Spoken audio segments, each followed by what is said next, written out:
And we're here. Ghost We're on the live Aux. on the internet.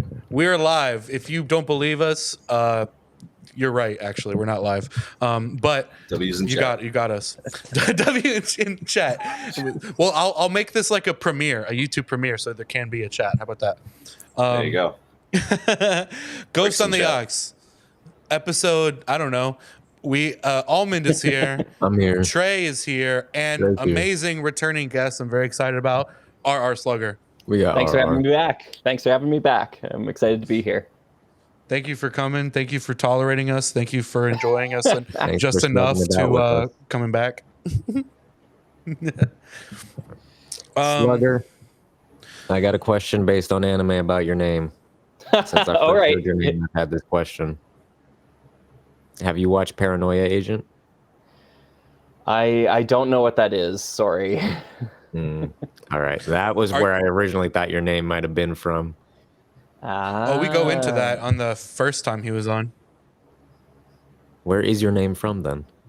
'Cause I did not see the It's- first time. I'm sorry. Yeah, it's from Lego Rock Raiders of all things. There's a character, or not really a character. There's an alien creature in Lego Rock Raiders called the Slimy Slug, and Slugger is just a slimy slug essentially. Yep. And how long have you been living as a slug? What's the slug like? All my life. Yeah. All my life. I was born a slug. I'm gonna die a slug. Slurping around. Slugging around. That's right. Yo, congratulations on, is this the third Summer of Slug or fourth? It is, yeah. Third summer Third one? Slug. And thank you. Yeah. That has been going awesome. I am happy to say that Ghost in the Aux is an official member of the Patreon. Certainly are. Yes. I'm very proud of you in that progress, and I think the Summer Slug is a cool. I like that approach to doing like seasonal like campaigns. The way you're doing it, it's really cool. Yeah. For those that are tuning in that don't know what the summer slug is, I guess I'll give a brief explanation. Normally throughout the year, I'm a music teacher, so I teach full time, and I teach lots of piano classes, lots of singing, guitar, all that sort of stuff. Over about 200 students in a week. So quite a lot of time commitment spent being a teacher. But during the summer, since I've got July and August off, I decided, well, you know what? Why don't I do YouTube full time? And I'll just fully commit to doing Lego videos. And it's through the generosity of people able or willing to donate to let me do that I'm able to create that sort of stuff. So, this is the third year in a row. That is awesome. And have you seen like not exponential, but increase like growth from that year over year? I don't know if it's necessarily like a growth mindset thing. I see it more as making the people who are like diehard fans happy. Like as long as the Only Slug subscribers are having a good time, then I'm having a good time too. Like that's my number one clientele right there. Yeah, sure. That's awesome. Are you still maintaining that Minecraft server that you had? Not this year, unfortunately. No? The admin that I had that was kind of running it kind of burned out on that, so she decided to close it down this year. But we might open it up again in the future. That'd be cool. That'd be cool. Was there any good any interesting builds? I never got the chance to hop on the server. But was there anything interesting builds on there? Anything? Oh, in Minecraft, I visited it On once. the previous, yeah. yeah. I'm not really a Minecraft player, so I was kind of just like a fish out of water, looking around, like, oh, Sure. That's neat. Oh, cool, interesting. Yeah, it's the This one makes me have to channel. ask. It's the one channel in my Discord that I actually have muted. So, If anything, you can mute the Minecrafters. It's okay. yeah. Are you team Roblox versus Minecraft? I Mega Blocks versus Lego? I had to get That's a someone to good explain comparison. to me what roadblocks was. I don't. I'm a little out of the loop on that too. Sorry. That's okay. I am know too. what it is. That one missed. Roblox is weird, man. Roblox is crazy because I remember in like I'm gonna make up a year, 08, 09, 010, something like that. I remember the early. You didn't make that up. Well, that year existed, but I made up the example. I want to make up a year, 60,043. No, That's a good year. but I remember like being on YouTube and seeing really early Roblox like stuff, and it was very similar to what Minecraft was at the time.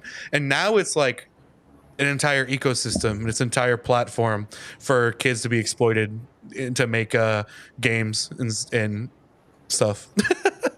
Mhm. And there's a lot. It's weird because like the art style on it, it's not because of how like what do you call it? Like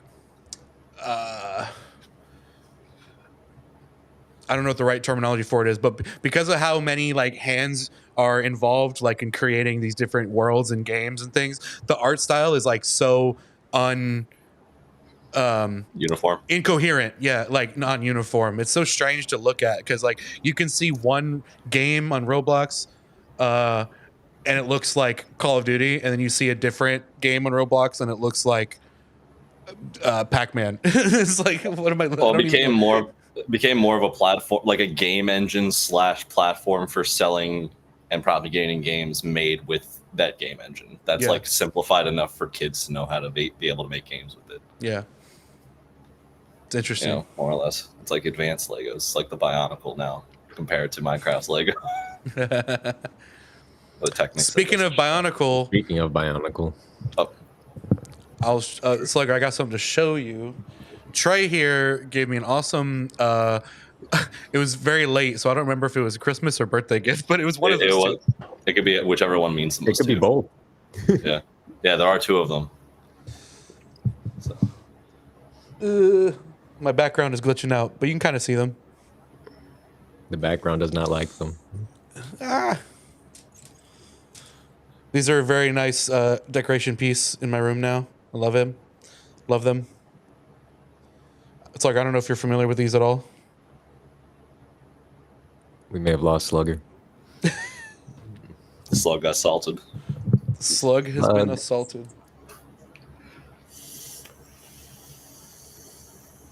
Well, until Slug gets back, I want people to know that Slugger is out here Legoing it out for the community. So if you're out here and you love Legos and you like slugs, check out his channel, RR Slugger, guys. Easily one of the best channels doing it. Easily. I don't care about Lego much. I don't know much about Lego, but I did watch his videos to study for this, and he makes some good videos. You know, I don't know what he's talking about because I don't know much about Lego, but he definitely knows what he's talking about, and you can tell he's very passionate about it. That's actually what got me hooked on Slugger's channel early on, in like, I don't know, 2022. I don't know. I don't remember when, but it was early on when the channel first started. I think I became a fan because I could just the charm and the love and passion for Lego was just absolutely radiating from the content. So that's what made me an instant fan. That's what made you support the Patreon. Absolutely. Slug, are you back? Oh boy. I wonder if this is a restream problem. It likely is. The hiss is returned. All right, we're back. Technical difficulties hopefully maybe solved. If not, oh well. That's the Ghost on the Aux style. Again. Oh yeah, because you cut out right when I was showing you something interesting. I don't know if you saw it. Yeah. Bring him out again. Yeah. Okay. Yeah. Bring them out. Look at these guys. Hell yeah. It's bugging a little bit because of the background, but Love them. very old sets. Weren't these like the first or second wave, Trey, like of Bionicle ever? You were muted or something over there, buddy. But these were early on, super early. Like these were like the original. Like, Can you hear me now? yes, Cool. Yeah, no, those are like the first wave, the Bull Rock Queen. They were the big the boss set, for the first wave of villains. Just some an icon, the one set that I have from my childhood that I like made a point to hold on to and cherish and like keep in a good condition. You kept every single piece together. I think. Like, I don't think it's missing anything. Nope. That's amazing. They're 2 full builds, because you gave me that very generous Christmas gift, and I felt like I had to give you something, so I felt like that was appropriate. I cherish it. So thank you. Yes. Knew it was going to a good home. Yeah. And then the other thing we started to talk about as you were cutting out Slugger was how I became a fan of your channel in the first place. And Almond was speaking on it a little bit too, from the little bit that he's watched. I was saying that I think we've covered this. I think I already glazed you enough in the first time we talked, but I'm gonna recap that again. Literally just were glazing you while you were gone.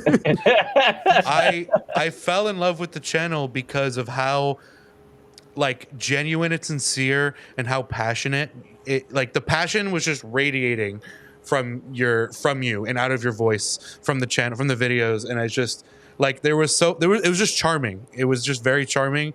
And in the sea of cynical and like, I don't know, content slop that exists out there. Yours was creative and was talking about interesting, like not often covered topics in Lego, and so that was what really got me hooked. And I want to say that was like, man, what year did you start? Because it was really early when I discovered the channel. I guess 22. Yeah, 21 or 22 would have been the first year. Yeah, something like that. I was pretty early on. I might have been in your first like handful of subscribers, maybe. Cool. Pretty early. I'm not going to claim like I was in your first 100. I don't know what it was, but I was early on, and I'm proud of that. I discovered an awesome channel early on. Almond, I wanted to go to your questions about. You had some questions, so let's go to you. So I have a few questions based on the stuff I've watched on your content thus far, but I've only seen 2 of your videos. Cheers. Yeah, thank you. The first video I watched was one of your more recent videos. Both of them were recent. The first was your top 5 Legos, and then I watched your interview with Trick Bricks. So nice. With Trick Bricks, I wanted to bring up the Kappa topic. Oh, right. Yeah. I don't know what Kappa is.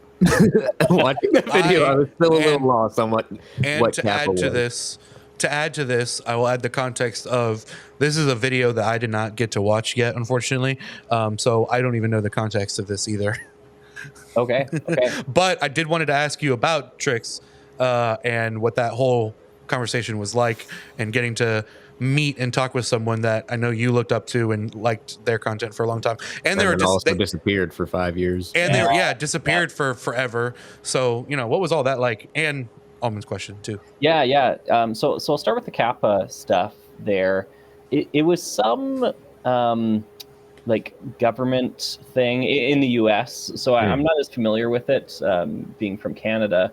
But it was something that was going to influence the way that you had to demarcate your YouTube videos. You had to basically explicitly state whether or not it's for kids or not for kids. That's basically why we have YouTube Kids now. It was the impetus behind that.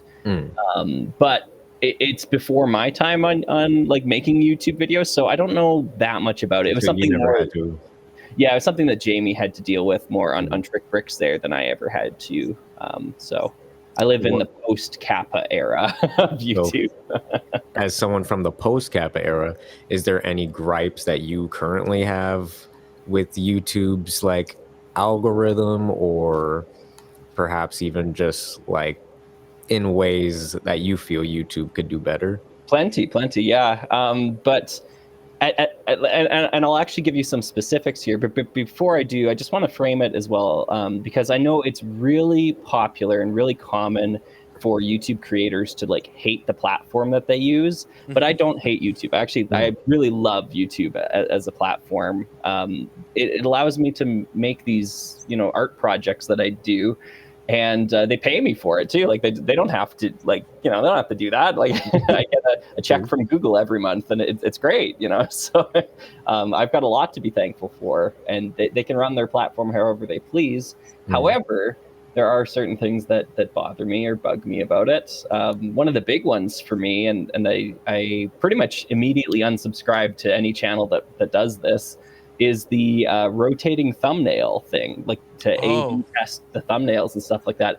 Because I have not just this channel, my main channel, our Slugger, I've got 3 YouTube channels, right? So I've got that one, I've got Slugging Around, and then I've got Slugscape, which is about Heroescape and whatnot. And I didn't even know about that one. Oh, fair. I'll talk about it. I can talk about it later too. But please, we'll talk about that. Because I alternate between those accounts on different platforms, like my phone's logged into one and iPad's logged into another one. I see a lot of videos from multiple accounts, and oftentimes if that account, or if that creator is using that rotating thumbnail thing, I get tricked into watching a video that I've already watched. Right? It's really bothersome, and they're going to start like YouTube. I mean, they're going to start demoing a feature where you can change the title of your video as well too, and so it's after it's already been put out. Yeah. So it'll look different to different people. Like you might log in and my video says top 5 Lego sets, and then Trey might log in and it'll say like my favorite Lego sets, or then Devin might log in and it'll say these are the best Lego sets, right? I know exactly what you're talking about. I've noticed a bunch of channels starting to do that over the past couple of years as well. I always assumed that I work for one that does that. Yeah, well, fair enough. So maybe you can clarify: is it just for the sake of convincing people it's a new video? Because I figured maybe the first one didn't hit the metrics that they were thinking, so they're trying something different. So that's what I assumed, but. So Slugger probably can speak on it better. Oh yeah. Trey, you're bang on. It basically is okay. It's more to the second point that you said there. Yeah, it's just that it has that unintended side effect of tricking people into watching the video again. That's been my also gripe with it just as a watcher. Yeah. But I have a love-hate relationship with it, because I dislike it for that same reason as a viewer, because it confuses me a little bit into thinking it's a new thing. But as someone, so another job that I've had for the last 7 months now, that since the last time we talked, is I work for a TikTok and YouTube channel, shooting and editing a lot of their content. And that rotating thumbnail feature has been something we've been playing with a little bit. And we've been experimenting because we haven't really done it enough yet to really see what the impact is. But I find it to be interesting when you're approaching it from a business mind of trying, okay, what do I need to do with this thumbnail and title to get the most eyes on it? Having multiple options that you can automatically rotate between and let the algorithm figure it out for you is kind of a neat idea. But ultimately, I think time will show how effective it really is. It's becoming an integrated feature into YouTube. Like the A/B testing with the thumbnail is already there. But the thing is, you can't stop people from doing it. You already could just change the thumbnail or change the title of your video.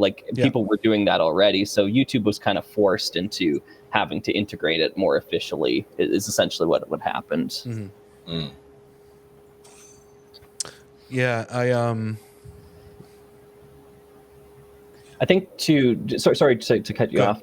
I was just going to add some of the benefits of that approach. It kind of boils down to what you're trying to do with your channel, and a lot of channels, and respectably so, are based on growth. They want to grow the channel, get more eyes on the videos, that sort of thing. I'm not one of those creators, and in fact, I sometimes resent my videos that become very popular because you get a lot of people watching it that don't have as much experience with Lego or with the channel, and it's pretty abrasive to some people. I do remember you talking about that last time we chatted, and I think it was about one of your videos relating to colors, I think. Yep. Yep. was a big video that popped off, and a lot of people who had never seen the channel before saw only that video. Yeah. And there was some confusion and bickering in comments about like opinions on things, and they didn't really know the context. Exactly. I got comments on that to the effect of like, there's a war in the Ukraine right now. Why are you talking about Lego? You know, like, right. Yeah. So, like, he was just trying to enjoy himself. Yeah, exactly. God Exactly. forbid. Yeah. I had a lot of fun on YouTube when my channel was like 100 subscribers, and I do sometimes miss that time. Of course, having a bigger channel, like, it opens up new opportunities and stuff like that. So I'm grateful for that too. But there is something to be said for having, you know, a niche appeal and serving that interest group. Yeah. True. Yeah. The simplicity before the fame. Absolutely. Yeah. More simple. It's less. It's like you can take risks a little bit more freely, I guess, you know? Yep. And So and this goes for music as well too, right? Like it's not just something explicitly for YouTube, but like as a musician, I'm very happy that I'm not a famous touring act going around the world with all these expectations on me, and I can make whatever music I want to, whatever I feel like. Yeah. So if the opportunity were thrown in your lap to have that type of big music career, would you take it or not really want it? If it involved touring, then no. I'm not cut out for the tour life. I tour with one of my bands. Like, we do these little weekend tours, little stints like that, and like 2 nights in a hotel is enough for me. Like that's I couldn't go. Too much time away from the Lego. Yeah, exactly. There you go. Start itching. Yeah. Wow. So speaking of music, what genre do you tend to play, and what genre resonates with you the most? I think I'm pretty old school. Like growing up in Canada, listening to, you know, classic Canadian rock radio, that sort of stuff. So it's all that butt rock stuff is kind of what I gravitate towards. In terms of like writing, I try to get a little bit more proggy with it because I'm really fascinated by structure of songs, structure of melodies, chord structures, these sorts of things. Tool fan, I take it. Yeah. Well, Canadian, so Rush, right? You know, Rush is a big influence. True, fair. Yep. But yeah, that's the sort of music that I enjoy listening to and writing. When it comes to our Slugger, though, and we've talked about this on the previous episode I was on, we talked about this sort of 90s style drums and bass, that sort of genre, more electronic. Synth. Yeah, I enjoy messing around with that too. Yeah, I've always, I guess going back to the Glaze session a little bit, I always really appreciated the work you put into your videos with making all your own music for them. Oh, you make your music for your videos? I do, yeah. Nice. And thank you. You have a Bandcamp page for them all. Oh yeah, that's a good reminder. Because Bandcamp's got this annoying thing. I try to. Sorry, I'm backing up now, but I try to make all my music that I make for Slugger free for anyone to download, free for anyone to use in their own videos. It's all free. It's basically license-free music.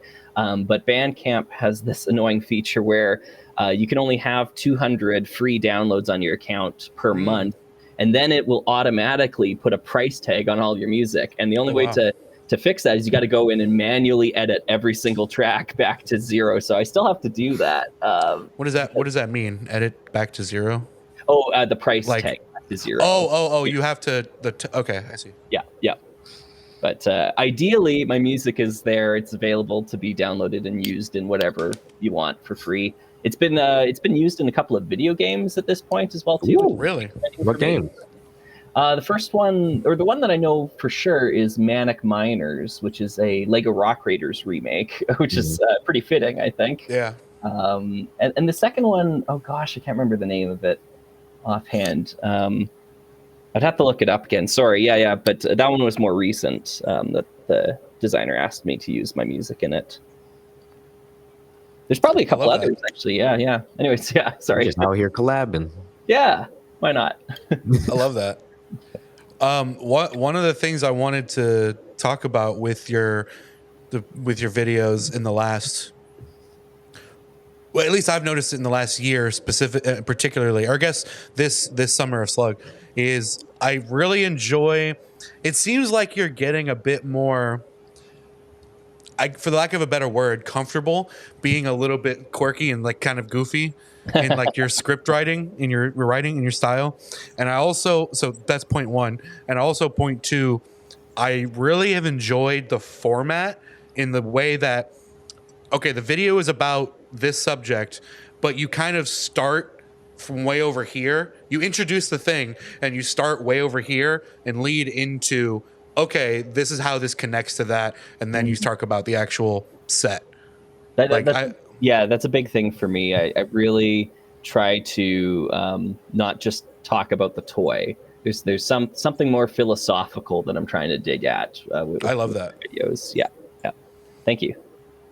I definitely noticed that. Was that an intentional effort, or do you feel like that was just always kind of in the back of your mind? I think it's just how I look at them, honestly. Yeah. I really don't just see the toy. Like it's not something I'm trying to fabricate, right? Right.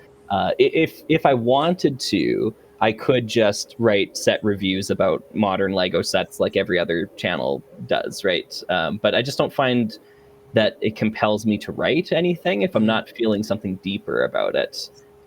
Like Lego to me is just a vehicle. It's a means to an end. I do enjoy Lego quite a bit, but I'm more interested in talking about how our lenses shape what we view as great and what we view as bad. You know, it's something more internal that I'm trying to get at, and Lego is just a good vehicle for that. I would still make videos, and I would still probably make them the same way I'd make them. Even without Lego involved, I guess is what I'm saying. I think that speaks strongly towards the air of sincerity in your videos that Devin was alluding to earlier on. Thanks. Because it does get you are discussing kind of like your own personal things on that, like in your top 5 Lego sets video, you made a point to point out how people in the comment sections are always like, oh, you only like this for the nostalgia. Yeah. Or whatever. And it's like it is kind of an understandable.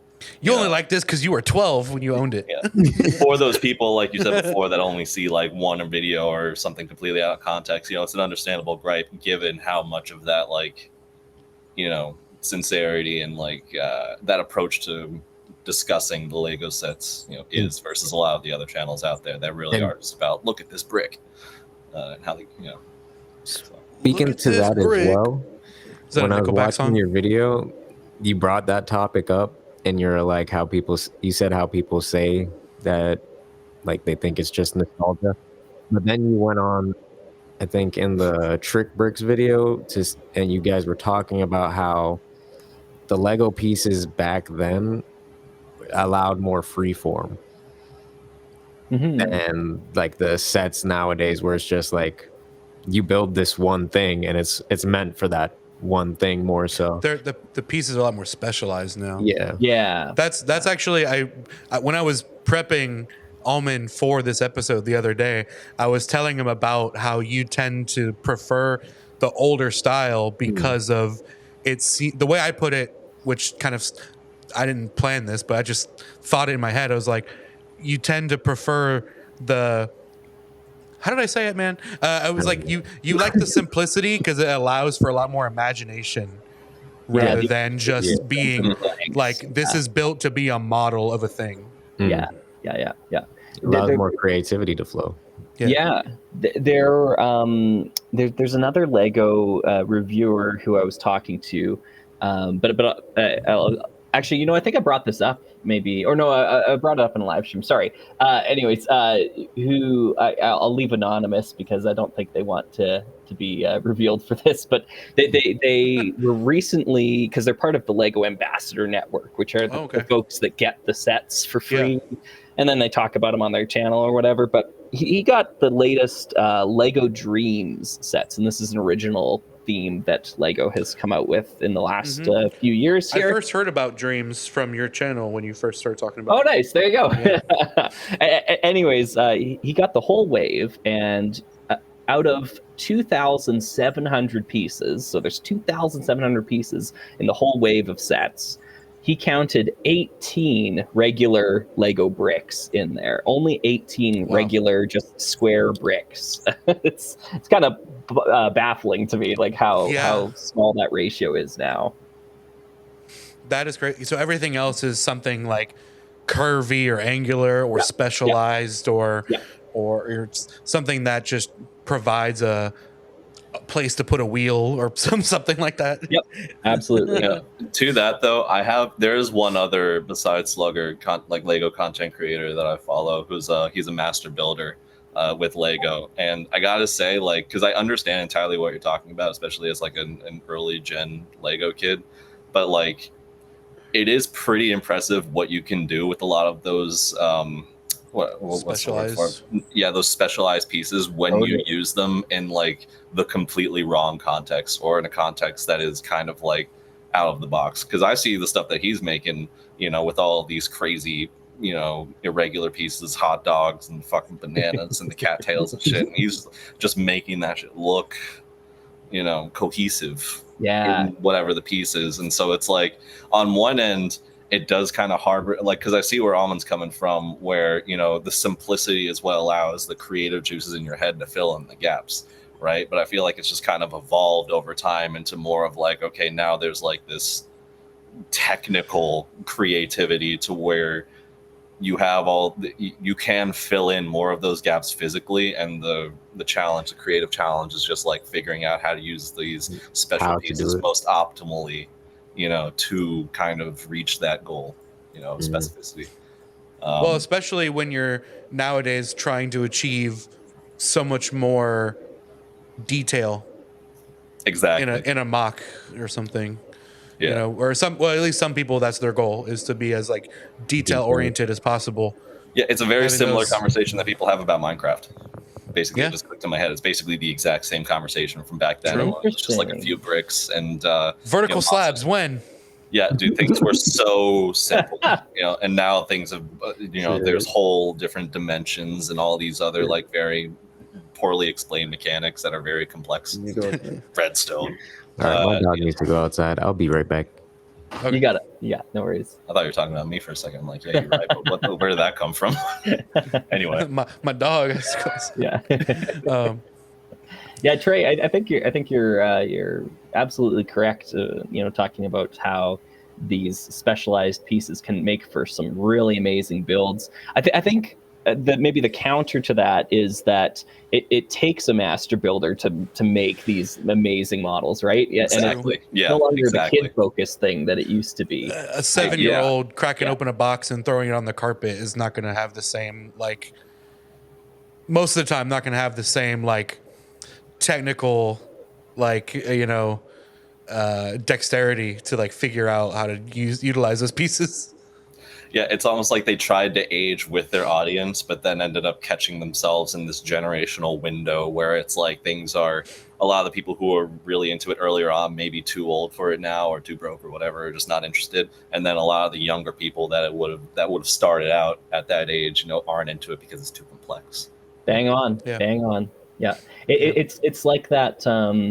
I mean, they talk about it now with AI art generation, where, you know, garbage in, garbage out, but it's not garbage in this case. But for Lego, I mean, but I think what we have now is, because the company's been going on for so long, is that we have kids that grew up with more complex models that are now becoming Lego designers, which are making more complex models, which are inspiring the kids to build with more complex models, and it's just going to continue exactly getting more and more granular as time goes on.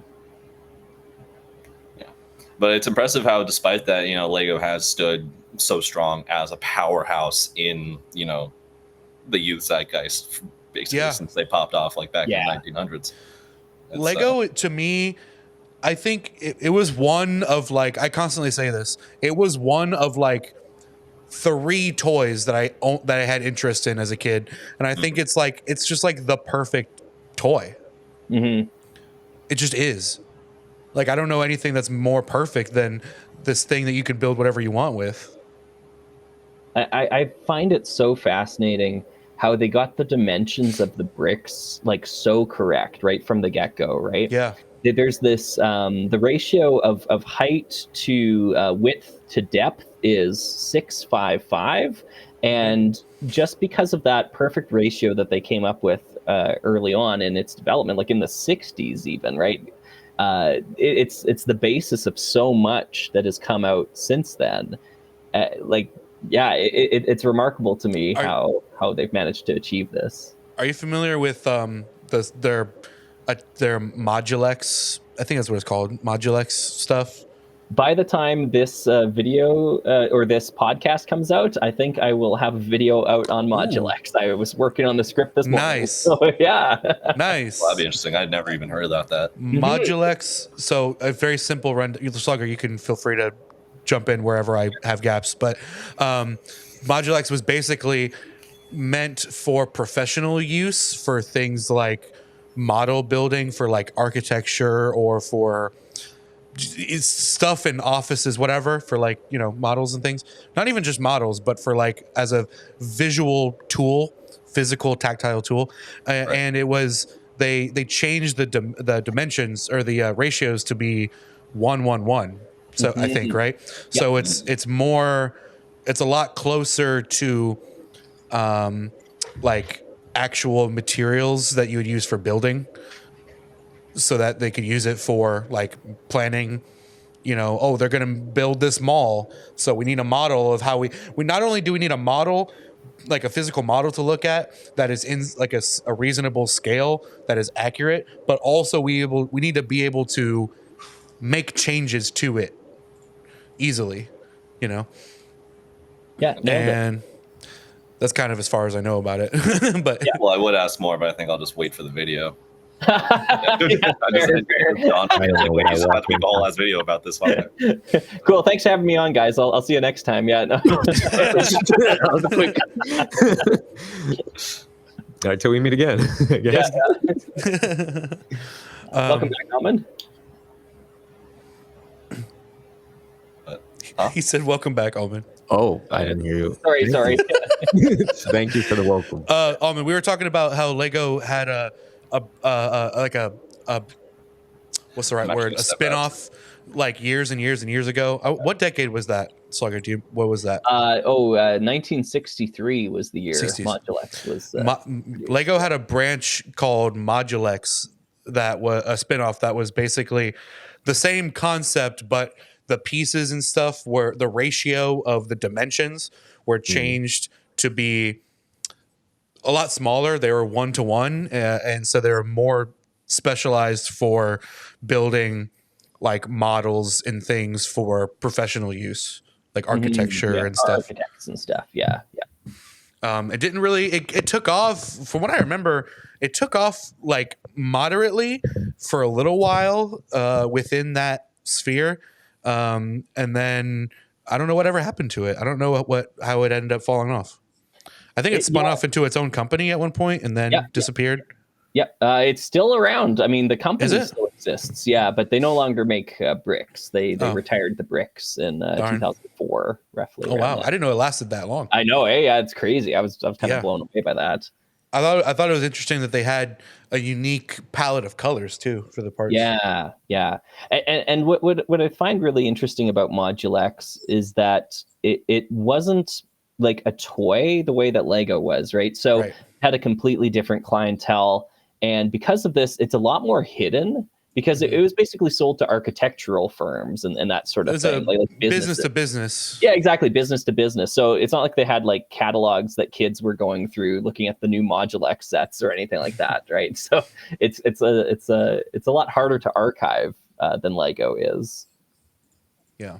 I feel like some kids would love that though. Oh, have that access. Totally. Yeah. I tend to have a lot of fun with the micro and medium scale builds and stuff. So I would probably enjoy it too, if I'm being honest. I mean, like some of the only sets that I still buy nowadays in my adult life is like smaller models of things. Like I tend to really prefer like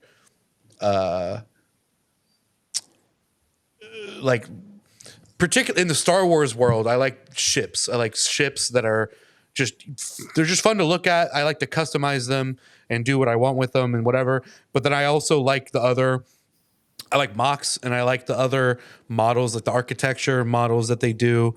All the interesting like creator line, or not creator, but ideas. I think it's ideas that has all these interesting like one-off sets, like the guitar with the amp, or the typewriter, or all these different things.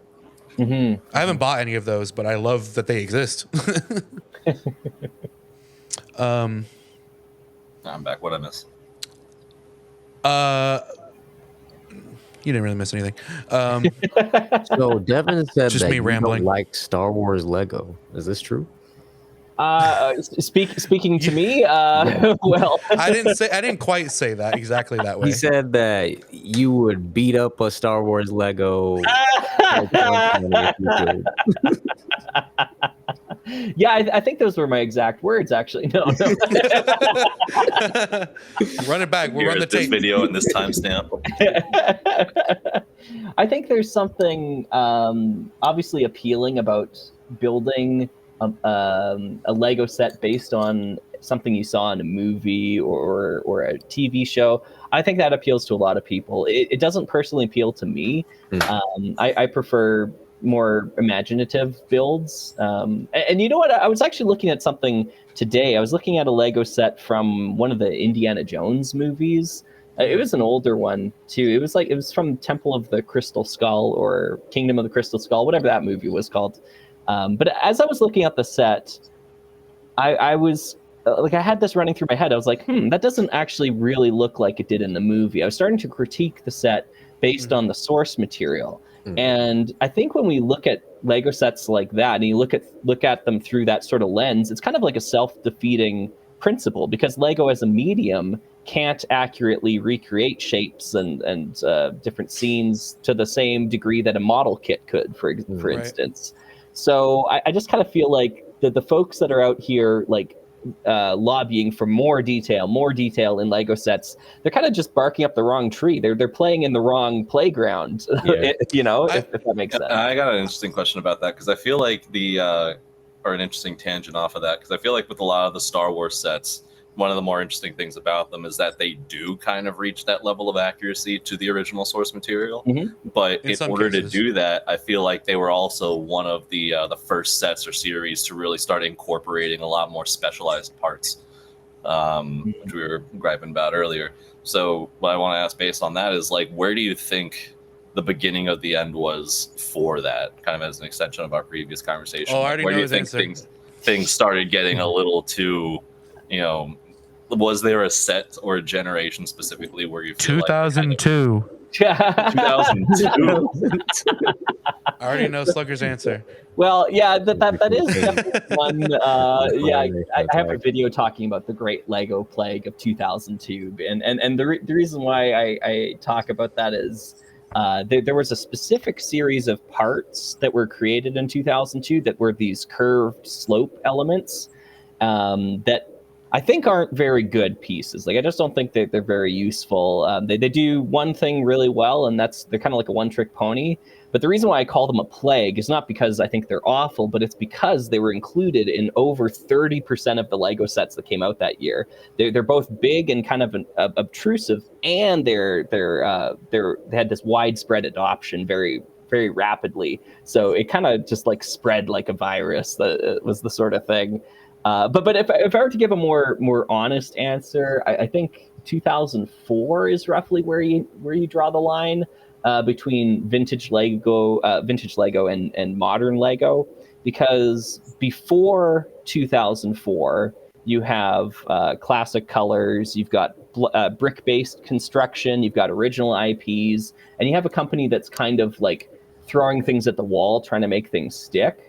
And after 2004, you have the updated colors, including flesh tone minifigures. Mm-hmm. You have more plate-based construction, so things are built on plates rather than bricks. You have licensed IPs, a lot more licensed IPs. And then you have a company that's kind of falling into a rhythm of consistent returns. Yeah. And I think that's a good demarcation line between the old and the new. So it didn't all happen all at once. It wasn't like overnight it became, you know, what you described, Trey. But that's the frog entering the boiling kettle, essentially. Right. It's starting to turn the heat up. Is 2004. There's an interesting parallel here. So I'm going to pivot slightly in topic here. Do you have any interest or experience with card collecting? Yeah, we're getting down to it, eh? You're getting down to business. Yeah. So, not really. I mean, I really like Yu-Gi-Oh. Hey. I used to love Yu-Gi-Oh. But when I say I really like Yu-Gi-Oh, I'm kind of talking about, like, I went and saw the motion picture or the movie Yu-Gi-Oh, the movie in theaters. You got the dragon card. Yeah. Movie? Oh yeah. You got the blue eyes. The pyramid of light, or whatever. Got all those things, and then basically I kind of bounced off after that. So I'm kind of like, I like Yu-Gi-Oh up until about the movie, and then I don't really know much about it from there. The reason this came to mind at this moment was the mention of 2004, and that's because the channel that I work with doing content is centered around Pokemon, and there's a within like the fan. I didn't really grow up with Pokemon, so I'm a little bit of an outsider that's like coming into this space and learning about it as I'm working. But what I've learned is that people there's like a very hard cutoff point of what they consider vintage and modern. And that year is 2004 or 5. No way. Whoa, that's a coincidence. And everything like pre 2004 they call vintage, and everything after that is more or less modern. Cool. And I thought and I was also the more that I kind of delve into the TCG like realm, the more parallels I start to draw with like Lego, like from the collector standpoint, or from the from the collector standpoint, like the aftermarket, the third party market. Right. Yeah, that makes a lot of sense. Secondhand market is what I meant to say. Yeah, another perfect example of what I was talking about earlier with the them aging into a generational window, because now you try and get into the Pokemon card game, and there are like so many dozens, or the video games for that matter, so many dozens of new mechanics and stuff that make it like very difficult to hop into as a younger. They also change them over time. Yeah, it's a lot to follow. Yeah. But I guess another parallel to draw with Lego is the old style of Lego being a lot more simple and blocky, and the old style of artwork on cards being just a lot more. I don't want to come off like I'm trashing on it, but it's just more simple. It's a lot more like simplistic in a way. And now the artwork is so extravagant, colorful, very interesting, and Lego now is way more hyper detailed and stuff. So I think it's just an interesting parallel there, I guess. Yeah, back when things were less focus grouped. Yeah. Ah, there we go. Hey, nice. Now we got Slugger. Thought I'd turn my camera on so you guys could see me. Yeah. Nice. Exactly as I'd envisioned. Do you still that just looking at the logo reminded me, do you still I remember in a video a while back you talked about how every single video you reconstruct like the graphics and stuff from scratch. Do you still do that, or do you have templates now? No, I still do that. So during like the summer of Slug, like anytime that the summer background is panning, that's all redone.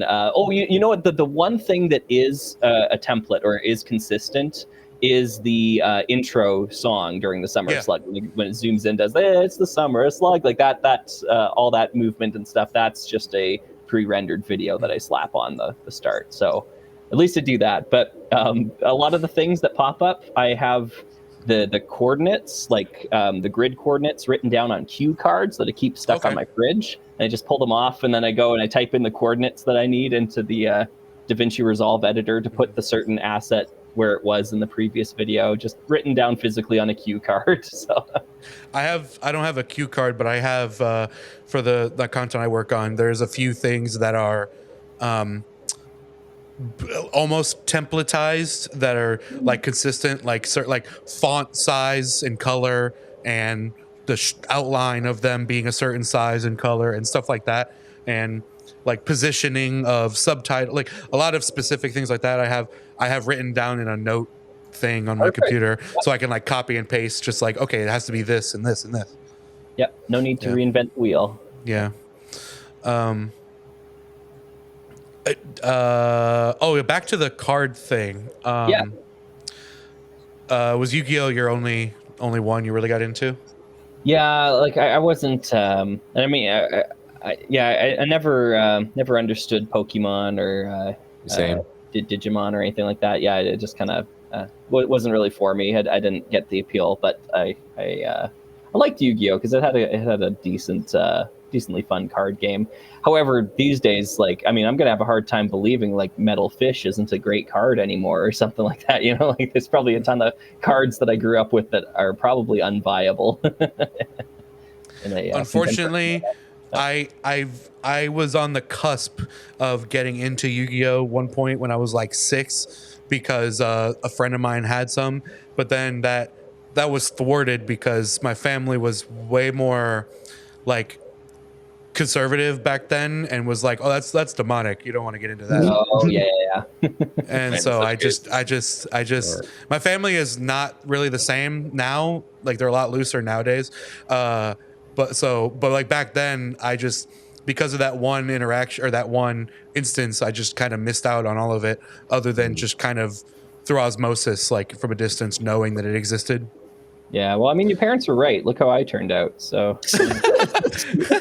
you didn't mess with you got turned into a slug. Yeah. I used to be a person. Yeah, I didn't always look like this. Yeah. You could be a Yu-Gi-Oh card. Our Slugger should be a card. We'll make it. That's actually funny. We should Ghost in the Ox. We should do like player like trading cards of like there you go. Yeah. That would be a good one. Yeah. Slugger, do we have your permission to use your likeness for a card? Absolutely. All right. That's awesome. You got it. I could see, Magic the Gathering 2026. Yeah, that's right. Given how many Magic? IPs that they're veering into, like they've got like, and so maybe like Lord of the somewhere down Rings. the line they'll do YouTubers, Fallout. and you can actually have an RR. By then you'll have your 1.5 million subscribers, and they'll reach out to you and get you in on like an actual official Magic the Gathering card. Wizard of the Coast is gonna hit you up. Oh, which reminds me of another question I wanted to ask you from like way earlier in the podcast, having to do with your channel growth, because based on the allusions that you made to kind of the BS you got to deal with as a large creator on the internet, do you have kind of like, or do you occupy kind of the like a Goldilocks zone, like a perfect level of like fame or growth, or like an ideal subscriber count, you think, like for the channel, more so than like an actual like a goal, but just kind of like where you feel like you'd be the most cozy as far as like being famous and popular enough to like really make a significant income off these videos, but also your tolerance for internet drama and people being dill holes in the comment section. Dill hole. What a throwback word. I love that. This is a great shout question, out Jack Trey. Patillo. Yeah.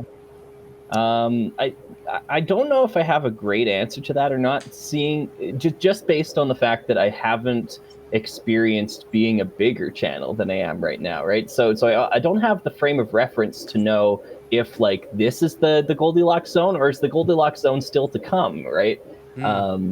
It's a tough call there. I will say there were a lot of things I really enjoyed about being a tiny channel, about being like 100 subscribers. It was so much easier to reply to comments back then. Didn't have podcasts bothering you to come on I didn't the have show. podcasts guys bothering me to join on. Didn't have two nuts saying Yeah. to you.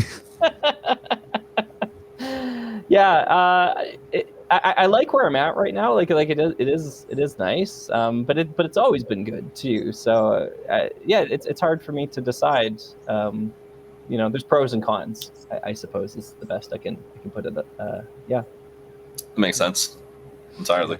Fame is a gift there- and a curse. Are there?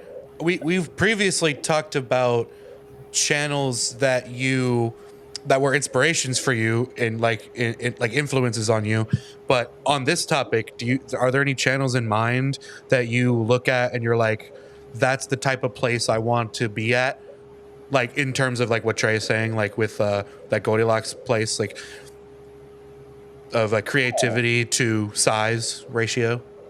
Yeah. Again, though, I think I kind of have to go with the answer that I just don't know, because like I don't know what they're going through on their end. If I look True. at a creator Yeah. that has 100,000 subscribers or 500,000, I don't know what it's like. That's very fair. Yeah. But maybe to shift the question a little bit and kind of refocus it, I guess. I do oftentimes look at channels that, because right now our Slugger, I think we just passed 49,000, so coming up on 50,000. Huge number. I mean, like huge, big number. Thank you. Yeah. I had very little to do with I'm that. glad you heard that because I didn't hear that for some reason. I heard on my end too. Yeah. But I look back on channels like I was talking with Jamie from Trick Bricks recently, and he just recently passed 15,000. I'm like, it's about damn time. This stuff is amazing. But I remember being at 15,000, and I remember and like going and looking at channels like that are now smaller than our Slugger. I look back fondly on those milestones, I suppose. Speaking of your conversation with Trick Bricks, Yeah. you guys got into a deeper conversation about mental health, and I wanted to bring up the topic with you. How is your work-life balance, and how do you feel like juggling? You said you're in bands, you're also a music teacher, and you're also doing 3 different channels for Slugger. So how does that all weigh on you as a person? I mean, it's a great point. Like mental health being one of those huge topics, and I know, like in my talk with Jamie, especially Trick Bricks, it was mental health that basically drove him away from doing what he loved to do so much, and for 5 years, which is a long time of your life to not be. That's That's a long break. Yeah. For myself, like in my personal life, I feel like at least out of all my friends, I've got a stellar work-life balance. My teaching job takes up about 25 hours a week, which is great. Like that's really low for like a full-time employment to be like that gives me enough money to sustain myself and live the life I do. I'm very fortunate to have like a dream job like that, essentially. That allows me to spend time being our Slugger in my off time and be in like 3 different bands, so like it's casting a pretty wide net here, and sometimes it gets a lot, but one thing that I try to do is I try to book one thing for a day. I don't schedule things into my calendar like I'm going to be on this podcast from noon to 3 p.m. I'm like, I'm going to be on this podcast on Tuesday. Tuesday is booked for this, right? And then that gives me buffer time so I can do other things outside of this. That's really smart because honestly, in the last year, 2 years ish, particularly in the last year, my work life has been growing a lot, and time management has been like the toughest aspect of that for me. And I'm proud to say that I am doing, video and audio production things full time. It is my actual full time job now. Last time we talked, I had just started working at a small studio. That's right. And boy, I can tell you that was terrible. Oh no! that experience was really bad, actually. It ended, but it taught me a lot, like just life lesson, I guess, and kind of it helped me give me the mindset that I needed to go at this more freelance. I get to make the story, to get long story short, that studio was shared by a couple of different creative forces, and I was working for both of them. One of them was paying me, but was very difficult to work with because they were constantly shifting their goals and their vision of what they actually wanted to do. And so they would tell me, do this thing, I would do it. Then they would say, I don't like it. We're going to take a break. We're not going to, they were doing a radio show basically. And they were like, oh, we don't want to do this anymore. We're going to change this. And I was like already done with the edit that they wanted. So I had to go and change it. Then the next day they want to do something completely different. They want to film in a different, like, I don't mind dynamic work environment and changing things, but it was the fact that their approach and their goals were not steady in any way. And I had a hard time keeping up with the constant change of direction. And there was no set direction. There really was no direction. And so I had to kind of tell them like, hey, I should say that they kind of put me into a work position that wasn't really what I applied to do. I was supposed to just be doing like their audio stuff for streaming and things. And I ended up becoming an editor on top of that, now I do editing full time. But at that point, that's not really what my specialty was. And so that was really difficult too. And then, so I came to a point where I had to tell them, hey, I don't really think I'm the right person that you need right now. So I'm going to, for lack of a better word, I'm going to resign from doing this. Yeah. Cause it was weighing on me in a certain way. And then the other creator that I was working for was like the polar opposite, where it was relatively easier to work with them. But they refused to pay for my work. Basically, I had 3 conversations with them saying, hey, I need to be paid for this and this and that. And they just weren't doing it. They weren't about it. So I had to leave. I was just like, I'm not doing that. I was getting up at 5 a.m. to be there, to set up the equipment and everything for them to do a morning show. And the co-hosts sometimes didn't come.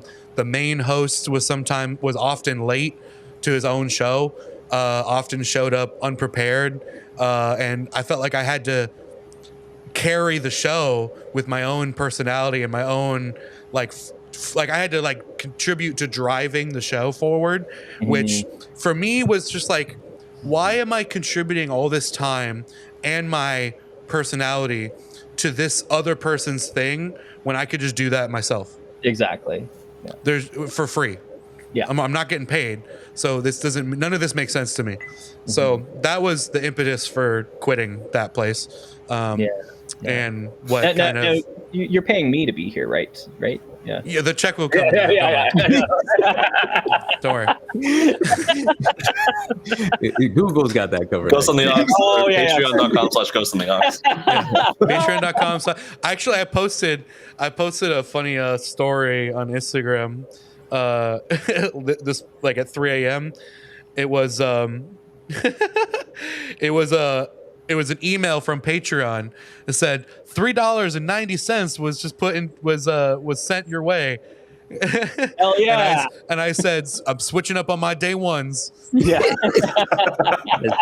that Patreon money coming in. $3.90. Here we are, baby. Time to start acting like I don't know nobody.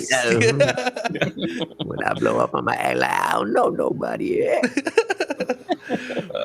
But I forget where I was going with all of that, about why I was talking about that in the first place. Can somebody reel me back in? I don't know.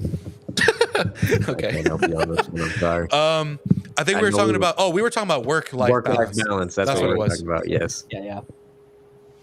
So yeah, that experience really kind of is what pushed me into well, I guess of many things, but one of the things that pushed me into like, why am I putting all this work into something for somebody else's vision when I could just be doing that for myself? For your own vision. It was definitely a freeing experience to do that. Yeah. Opened up your mind to all the possibilities. Almond, do you have any other thing with about the Tricks Bricks? With Tricks Bricks, another topic that you guys went over was creator advice. You asked him some advice that he would give to creators getting into the field. I'm going to ask you the same thing. I know you already answered in your own way on that video, but I'm going to give you this opportunity to speak that piece here.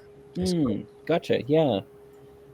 Well, gosh, yeah. I mean, frankly, we probably don't have much crossover in audience, so new people are going to be hearing it. Yeah, that's fair. How about this then? Because like Devin's right. There isn't that much crossover. But like we're all musicians here, right? Like we're gathered around here. So let's talk. Let's frame that in terms of music, right? Because I definitely consider myself a musician first before a YouTuber or a this or a that or anything. I've been doing music way longer. So when it comes down to music, I think there's a lot of really great creative advice that you can give. One of the big ones though is no one's getting rich off of music anymore. That's just not. I don't think that's the goal. Yeah, unless you're like constantly out going to different shows, and even then you're spending more money than you're making most of the time. Yep. When you're it's that grueling touring life that people describe that's what pays their bills, but then you go back to the thing of it's weighing on your physical and mental health to even do that in the first place. There's a really great piece of advice that I lifted from some article I read that was it was written by like an agent, I think, or one of those people that works with musicians, like a workshop person, essentially. And what they said, because they themselves weren't a musician, they were just someone who kind of helps, get the product off the launch pad. And also, to be clear, I'm not really a musician either. I would say more of production, like audio tech, like engineering, I guess. I usually lump that in with musician, to be honest. Sure, okay. Like if you're working with audio and you're making things sound good, it's music to my ears. Sure, I'm a musician then. All right, cool. There you go. But the thing that they were pointing out in this article is that they were saying musicians generally are so focused on their craft, they're so focused on the material that they don't focus on the promotion of that material. And in fact, they have their priorities completely flipped. They're so focused on the reason why I'm not famous is because I don't have the song, or the reason why if we work with this song a little bit more, we work on this album, or like, we got to write another song because the last one didn't do well. No, like it's really, you got that totally backwards. If you want to really succeed in the big music landscape, you got to be focused on promotion. Don't worry about product, worry about promotion. And that to me was a good wake-up call, I think, in some respect, because it's like, oh, you know what, I hate doing promotion stuff, so I guess I shouldn't dream big, right? Like I should just be fine with where I'm at. And Jesus. Learn to settle is what just accepted his place in the picture. Yeah. Yeah, that's perfectly valid. Honestly, that's what worked for me in the end, because I used to do like daily posts about like one of my bands. Like I was like, oh, we got this new album out, or I'd post on this, and I hated every minute of it. Yeah. And it just made music a chore. Like, yeah, so it's not fun anymore. And if it's not fun anymore, yeah. So now I just make music real. for fun. Yeah. And it's way better now. So I guess my current viewpoint on promotion is a little different, since I don't really, me personally, I don't how do I say this? I don't make music. So what I'm promoting is not necessarily my own music. I do like to promote other people's music, like whether it be from the podcast, guests on the podcast, or the open mic that we run in live, like in locally. But when it comes to promoting like content creation that I work on, I like that the video existing in and of itself is its own promotion almost, or it can serve as its own promotion. Does that make sense? Yeah. Yeah, I think so. And so for me, it's almost fun. Like me and Almond have been doing, I would call them promotional pieces on Instagram for the open mic. And I also host a karaoke night also. And so if we've you're been ever in Florida and you feel like coming in as some alternate alias and acting like you never met us before, come perform. Yeah, please.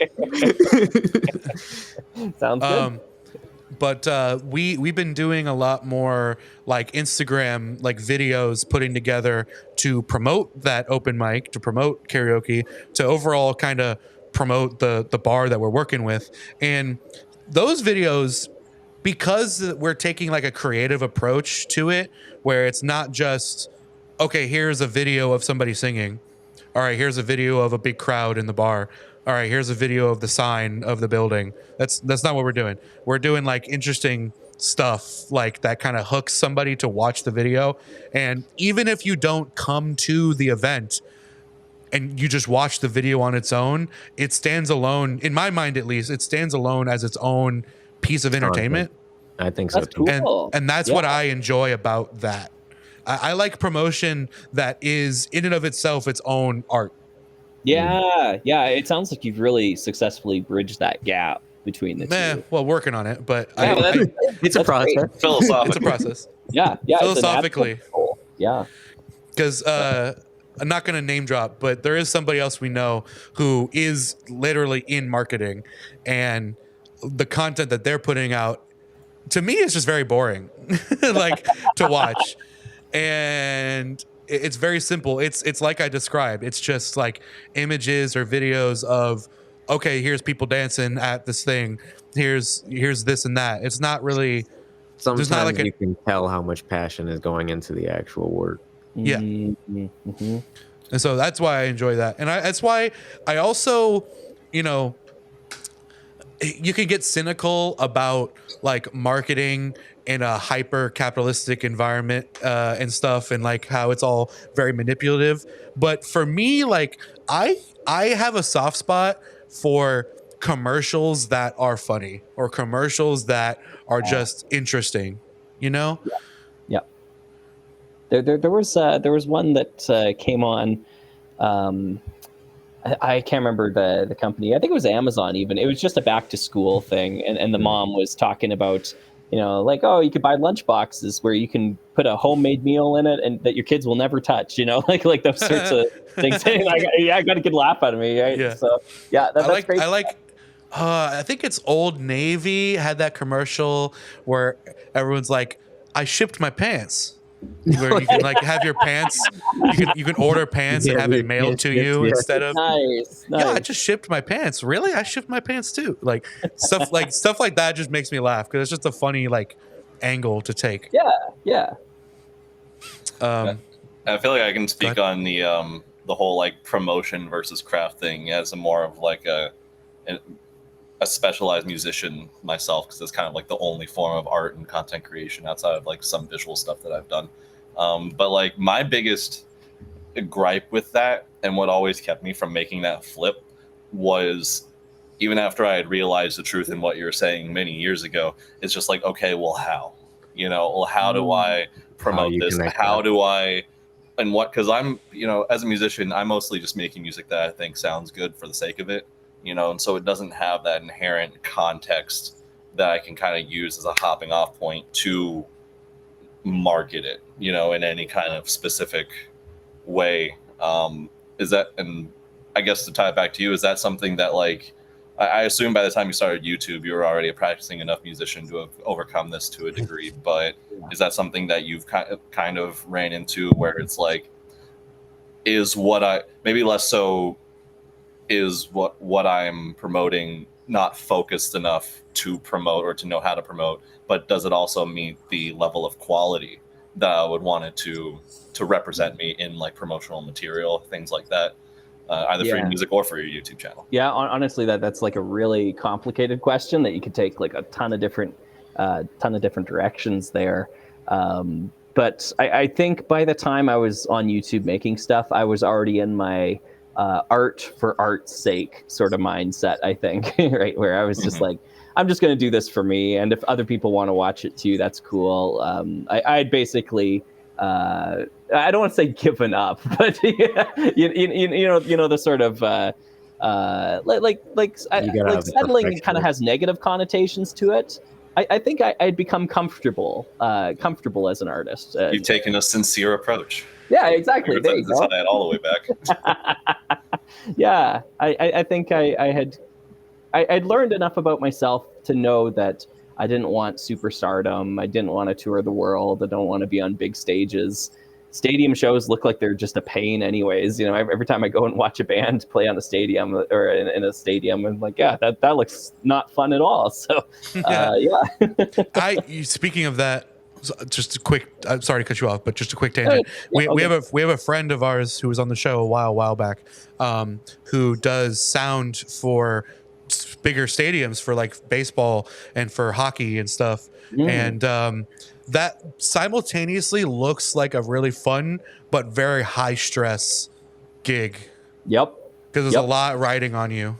Absolutely. And I think it was the I remember in an interview, it was the sound engineer for Rush's live shows. He said that everybody in the audience has two jobs. They have their actual job, and they're also a sound engineer because they want to be there to critique. You know, they're like, oh, the level too loud, or this or that, right? Yeah. That's me at the church. Oh my god. There you go. Exactly. every old person who can't even hear above like 12 who can't even hear above 12,000 kilohertz, like they're telling me, oh, this is too loud, this is too quiet, I can't hear the vocals. Like, oh, I'm sorry, I don't know what to tell you. Everybody here has different hearing, so I'm trying to make it the best I can. I'm working with what I got. All right. I'm sorry I have these young ears. I didn't mean to flex on you. Yeah. On the music topic. Yeah. Almond makes music too, by the way. I do make music. I'm a rapper. You can find me on SoundCloud, Almond, Pistachio. I haven't made a song in a minute though. But on the music topic, you like Yu-Gi-Oh! What other animes do you like? And what anime theme songs blew your back out as a kid? Interesting. Yeah. Anime is definitely like a genre that is more elusive to me, I would say. I have much less experience, but make me cry. I'm sorry, but I'm gonna go for some of the OGs of anime here that I really love. I love the original Ghost in the Shell movie, and I love Nausicaa in the Valley of the Wind. I love that film. I've actually not seen that one, but that's isn't it a Studio Ghibli? It is, yeah, and I watch it in English with the dub, or watch it in Japanese with the subtitles. I've even watched the film in Japanese with no subtitles. I didn't mean to do that. I put it on in the background, and it was uploaded to archive.org or something, the original press of the movie. And I was just going to put it on in the background while I did some photography, like Lego photography, and it ended up being so glued to it that I just watched the movie instead of doing the work I was supposed to be doing. I couldn't understand a word that was being said, but I was just so in love with it. You're mesmerized. Exactly. I mean, you'd seen it enough times. You knew exactly. Yeah, I know. Yeah. You knew what was going on. Yep. Yeah, that's cool. I'm also a little story, the art, or the music, what do you think? really for me, grab it, you. it's the world building. It focuses on a very specific, like, alternate history sort of idea where you have knights in armor riding on tanks. Like, there's just something so intrinsically cool about that. Big World War II era bomber planes, but they don't have like the same mechanisms that we use in our modern world. It's almost like a World War I alternate history sort of era that it Like takes. alternate development of technology. Exactly that. Yeah, it's just cool. Yeah, Studio Ghibli Lego collab win. yeah. For real, that'd be cool. There was My a old $400 Howl's Moving Castle set. For real. yo. I might get that. There was an old anime that I recently got turned on to, or like discovered for the first time. Again, through the channel that I work with. One of the like videos that we did was asking some people in the office like overrated anime, underrated anime, things that they're watching, etc. And one of the girls there, she's like a art major, and she was talking about this old anime called Heidi Girl in the Alps, which is like from the 70s, I think. And it's a very like charming, like, I almost want to say slice of life, but it's not slice of life in the current day meaning that people usually attribute to anime. But it was literally just about this little girl whose mom died, and like her older sister or aunt or somebody is taking care of her, and she can't take care of her anymore because she needs to work. So she drops this girl on her grandfather, and they live in the Swiss Alps. And it's just this really like, I didn't watch a lot of it, but I just read like a synopsis like about it. And it's just charming, I guess, like wholesome. And we don't get a lot of stuff like that anymore. Since you're not into anime, He didn't say that. Your mic is. Sorry, I think I lost you there, Almond. Yeah. what? Oh, I can't hear him. no, I can't Well, either. no. Your opinion on experimental composer John Cage. No, my God. Oh, There there you you go. go. You're Can back. you hear me now? Okay. I was saying. Now I forgot. Oh, okay. I remember. Since you don't really watch anime like that, We're back. what would you say is like a major property to you outside of Lego? Like what properties, and I don't mean necessarily like within like the toy realm, but like entertainment. Oh, Like, I are get there what- any shows philosophically that speak to you, or movies, or anything that moves you Yeah, in well, that kind of space? yeah, I'll play my cards on the table. I'm a huge Star Trek nerd. I love Okay. Star Trek. Yeah, so Nice.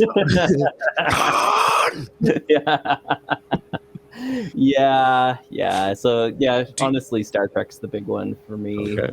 Which era, Well, or just all of it?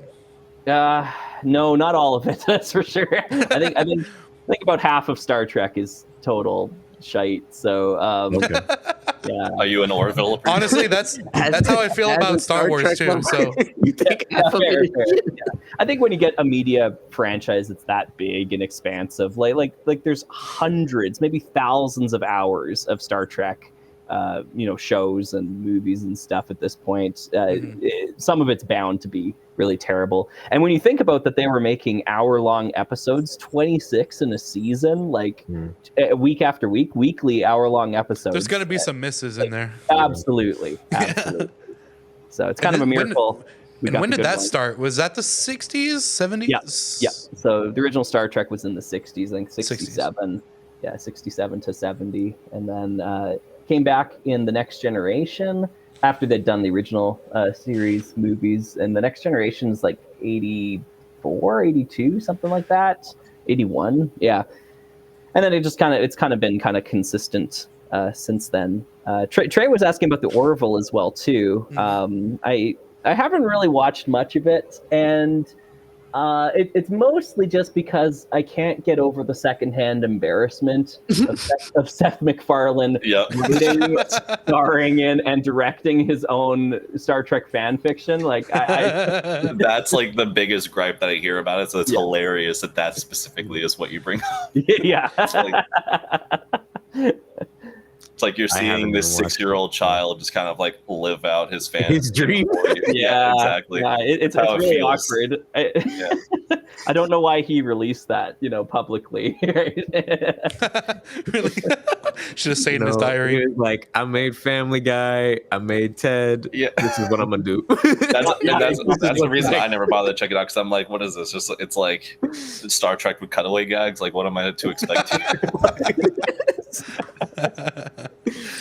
But well, it's kind of like a. I mean, maybe in execution it may not come off as a compliment, but it is sort of complimentary to parody something in the first place. If it has something big enough and impactful enough, earns parody of it in the culture, Yeah. So that's something I've never. Go ahead. What about Star Trek does speak to you? Oh, what is the draw of Star Trek? What's the draw of Star Trek? I think Star Trek has a really great way of speaking to interpersonal issues, but abstracting them in this realm of science fiction. Mm-hmm. Like it'll talk about world events and conflicts between people, but when you abstract it out into science fiction, it allows you to kind of have that element of escapism while still being relevant to your everyday life. And I think when Star Trek is at its best, it's doing both of those together. Yeah, I know what you mean, because I didn't. Okay, so I've not really followed Star Trek, but through osmosis, I have learned quite a bit about it through. Do you follow the channel Red Letter Media? I do, yeah. So I've learned a lot about Star Trek via that from Mike Staklasa talking about it, and those like philosophical questions are really interesting and relevant. Things like, does Data as an android have human rights? Does he deserve rights? Things like that is really interesting, and as an interesting parallel you can draw to just the real world. I think the other element that I love about Star Trek is literally the model ships that are used in it. I love the work of Industrial Light and Magic, and they're the ones that built all those physical models. So Star Wars, like I like to look at the ships in Star Wars. Yeah, and it's the same for Star Trek as well too. So it's Industrial Light and Magic. Yeah, I didn't know the same studio did those. That's cool. Yeah. Just brilliant model makers. I think they're beautiful, beautiful ships, and I love physical models in movies. I know it's fake. Like, it never looks convincing as like, I believe that's a real thing. But at the same time, it is a real thing. Like, it's a real model. It really exists. But placed in the context of the film or the show that you're watching, you can, to a certain degree, have that pretend that it's real. That what's that called? The immersion. The what's that word? Suspension of disbelief. Thank you. Yes, that you have that, because I feel that way watching your videos when you have all like the characters positioned in a certain way to convey a message that you're speaking on, or the models positioned a certain way and photographed. Like, when I watch it in the context of the video, I kind of forget, like, oh, this is just a toy that I'm looking at right now. Really cool. I'd never even considered that. Wow. I think you're unintentionally doing the same thing. Cool. Well, thank you. So it makes sense to me that is a draw for you. Yeah. When it comes to Star Trek, do they have any Lego sets? No. Not yet, but they're coming. They are coming. Are they actually? Yeah, they are. Yeah. Oh, wow. So there's a model of the Enterprise that's rumored, or it's been leaked or whatever. Yeah. I'm not interested at all. I will not be buying any. You're not getting not at all. Yeah. Because why not? For me, it's again that thing I talked about earlier about how the medium of Lego doesn't allow for the hyper detail that, you know, a lot of collectors want it to. And I just adore the look of some of these Star Trek ships. I think they're just beautiful works of art. And to see them reduced into like this blocky sort of brick abomination thing, I don't want to see it. I don't want to look at it. I don't want it. I don't want to look at it. My eyes. Yeah, exactly. Yeah. The Lego content creator calling a Lego model of one of his other favorite IPs a brick abomination is pretty awesome. I gotta say, that's the most punk shit I've heard today. that's the most like mashed potatoes and peas on the same right plate. Like things can't touch. I'll eat them separate, but they can't touch. That's funny. Look at how they massacred my boy. Yeah, exactly.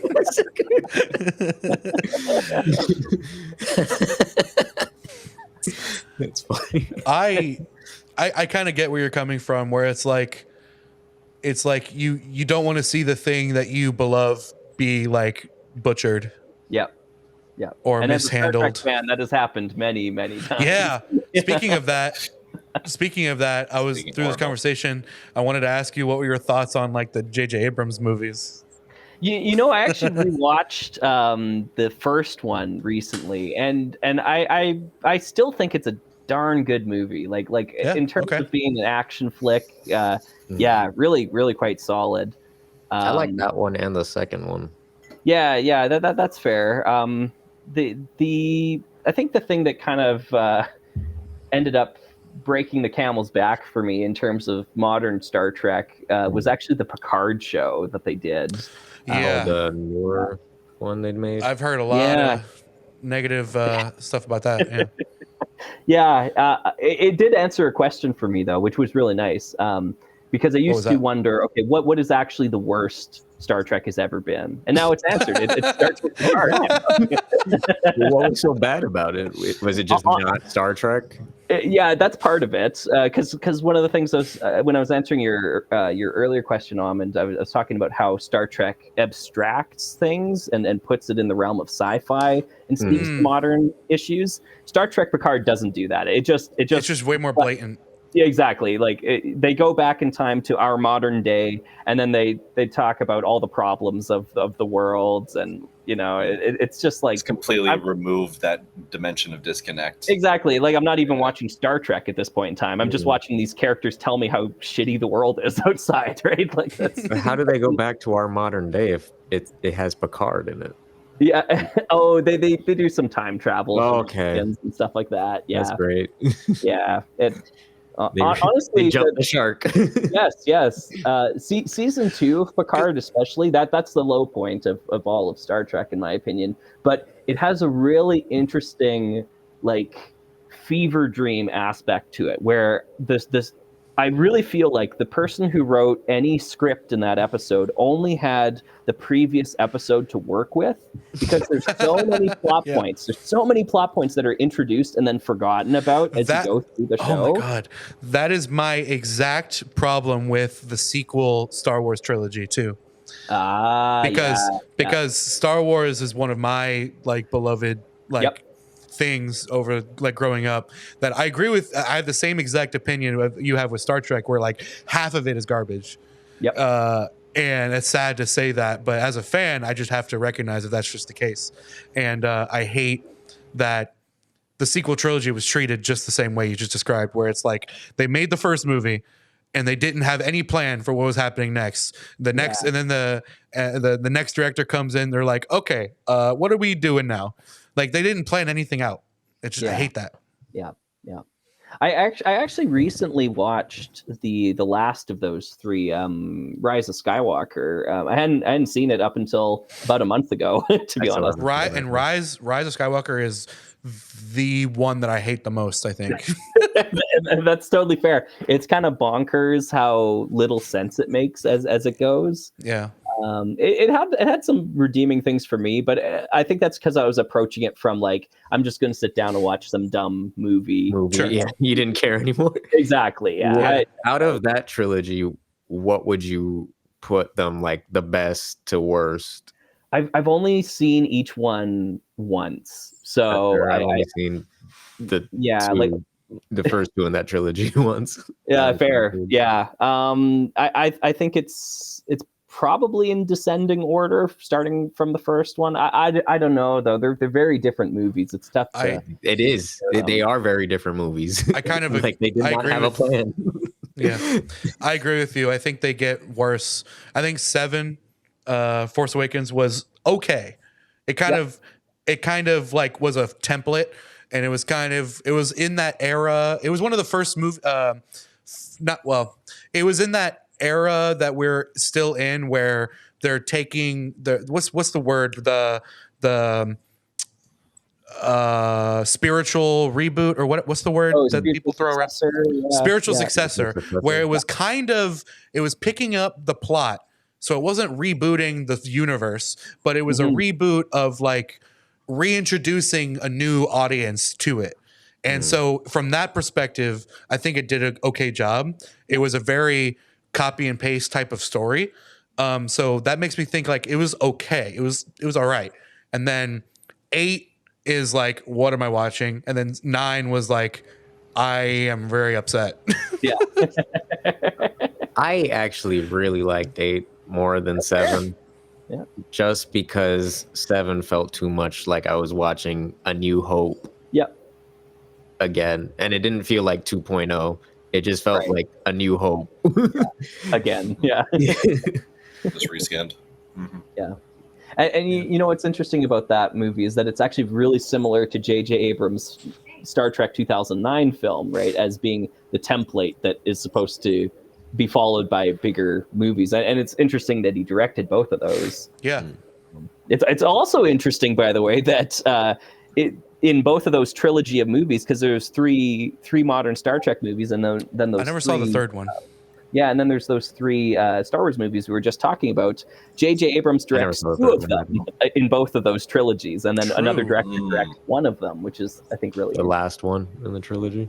Yeah. Was it the same order too? No. I think for the Star Trek ones, it was both J.J. Abrams, and then it was Justin Lee, I think, did the third one. Yeah.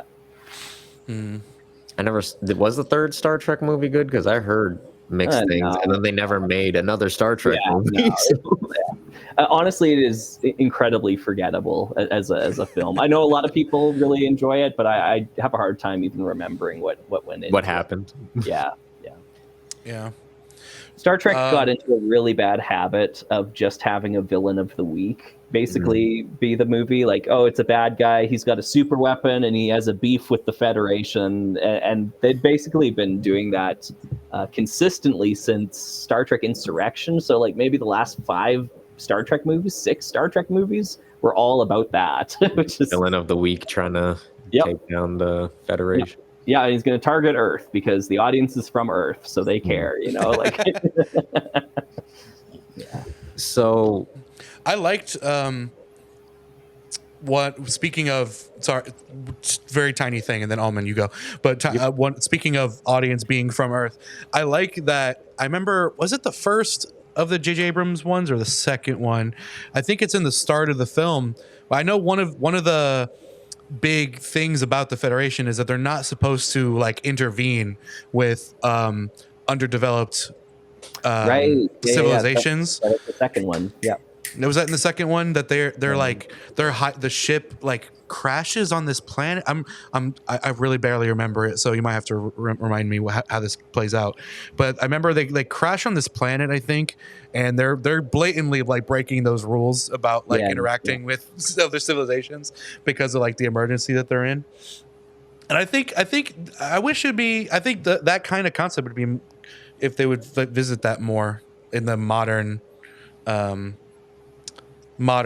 iterations. I would think that'd be cool, like more exotic stuff like that. I would watch that more, I think. Yeah, probably the reason why they don't, it's called the Prime Directive in Star Trek, this idea. Probably the reason why they don't, if I had to venture a guess, is because they used it a lot in the earlier shows, the stuff they did in the 80s and even the 60s. There's a few episodes about the Prime Directive.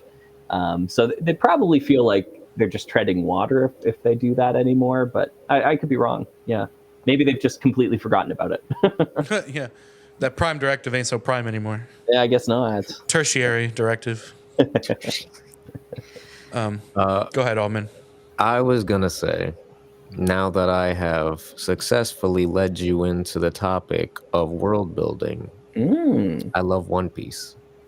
One Piece, is an anime, and Yep. I feel it is the best world building I've ever seen, personally. And also, it tells a story that is so true to the world that we live Yeah. in. Come In to a think of way, it, it gets very political. It talks about genocide, slavery, like all of that stuff in a way without it being a direct thing without it of being, what's happening in real life. and it's like all sprinkled in. Like One Piece is over 1,000 episodes, but it's like the way they craft, or Oda himself crafts this story, it's so beautiful. If you do like it doesn't have the sci-fi aspect Right. of Star Trek, but if you like the world building, if you like that political, like philosophical even kind of space, you might really enjoy One Piece. Where do you recommend somebody start if they want to get into a show with 1,000 or more episodes? The beginning. Episode 1.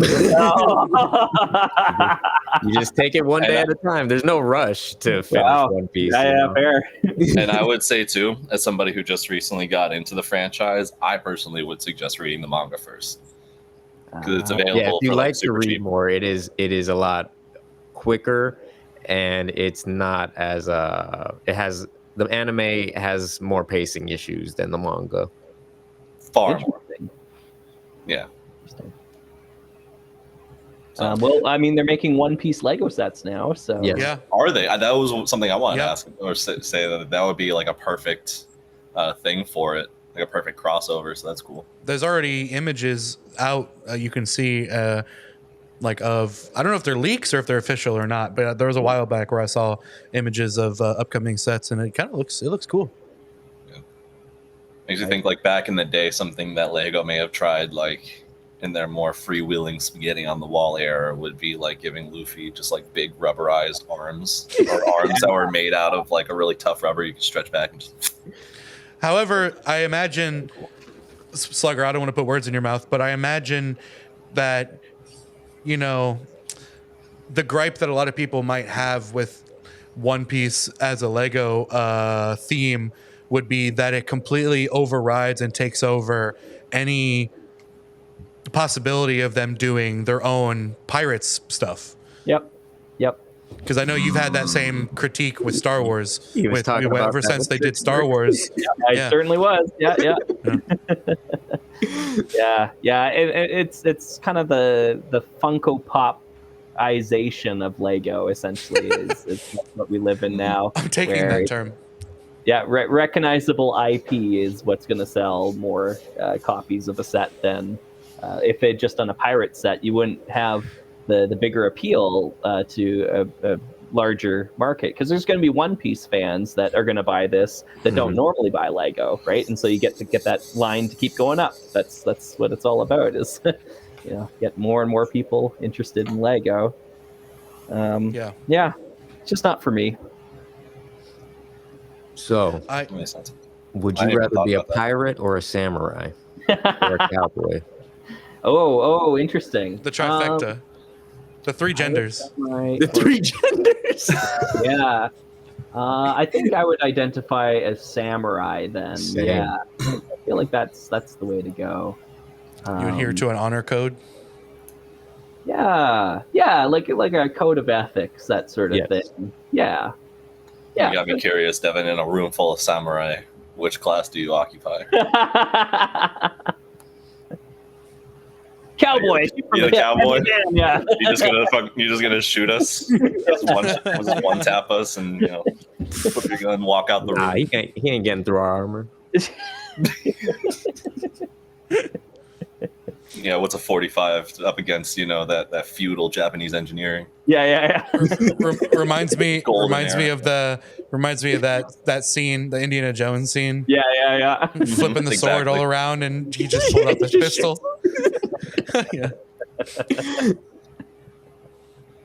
I'm gonna make a hard pivot here because I wanted to Slugger, we talked briefly in DMs when I was bragging a little bit on behalf of Trey about his new instruments, and I wanted to give him a chance to tell you about that more. Do it. Yeah, got it right here actually. This bad boy, the Soma Divina. Wow. It's a fretless, like two-string instrument that sounds similar to a cello. I basically just tell people it's an electric cello and it gets the point across. Cool. But yeah, it's a very cool, like, little dirge instrument that I just run through a ton of effects for atmospherics and pads and whatnot. And it just gives me something to actually play when I'm performing as opposed to just looking at all my blinky boxes doing their thing, on stage and bopping my head to it. Yeah. But that's cool. The fretless nature of it must make it nice for like swells and things like that, like rising sounds. Yep. It also makes it a lot less of an issue practicing on, which is hilarious, given that's the same issue that made it difficult to practice trombone back in the day. Right. But with it being fretless, like there's so much room for error. But if you just kind of, at the end of the day, you drench in enough reverb and distortion, and that room for error just becomes becomes a feature, not a bug. It becomes a feature. Yeah, exactly. So it's like that's something that I really grew to appreciate with it. It's like I practice more. I play my scales, when I have it tuned properly. But most of the time, I'm just like washing out with it and just playing it and just doing crazy sound stuff with it. What are the strings tuned to? I think the last time I tuned it, I can't remember exactly. I just tuned it recently, the past couple of days. I think it's like D sharp and A, I want to say, or C. Weird. Okay. C. Yeah, very strange. But most of my songs are D sharp minor, or E flat minor, I guess, in my head.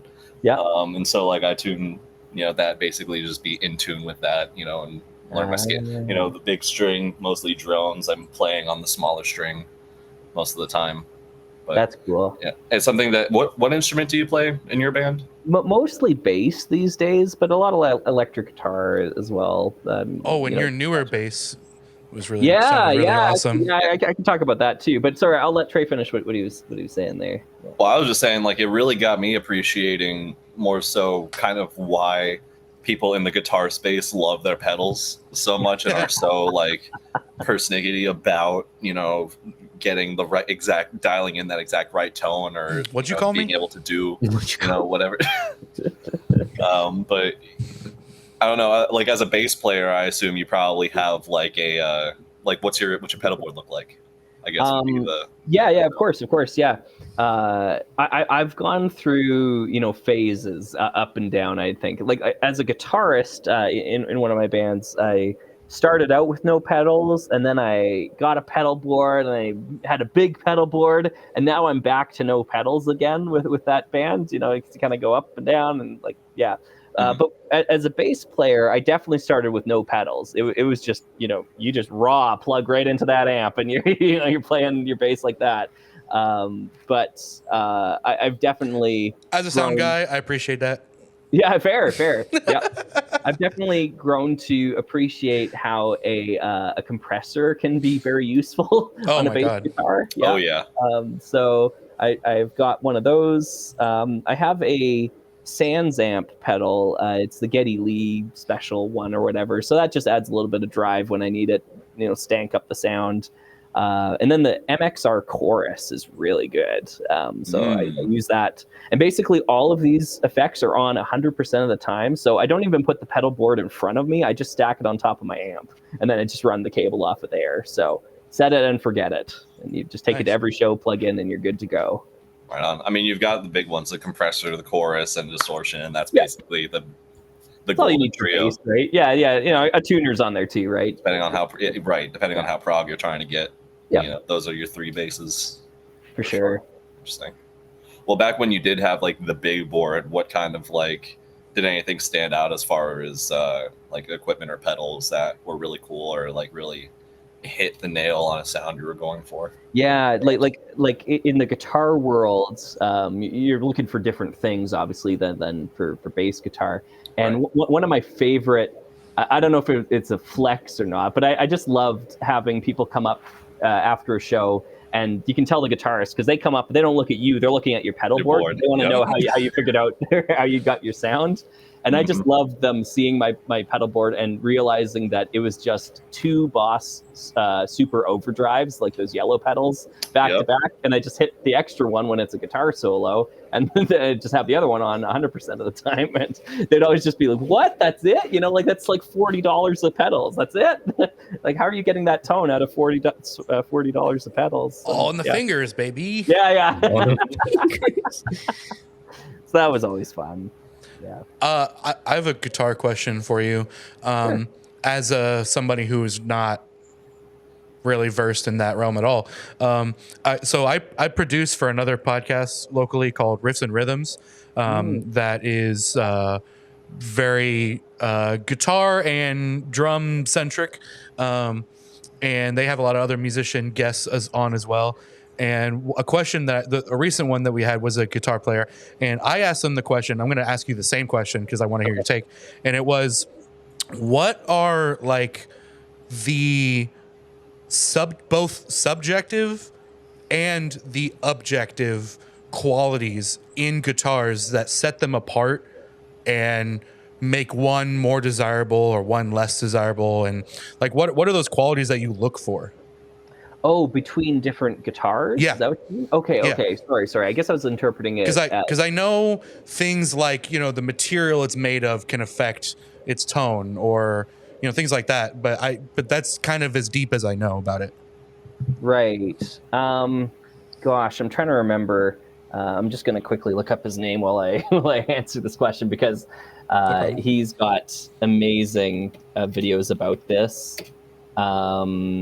Let's see, tone. I wonder if this will get me who I'm looking for. No, I can't find him. Anyways, I used to subscribe a little bit more to the idea that there were so many little intricacies about a guitar that would affect the tone. But there's this guy on YouTube. Gosh, I wish I could remember his name right now, because he's got amazing videos.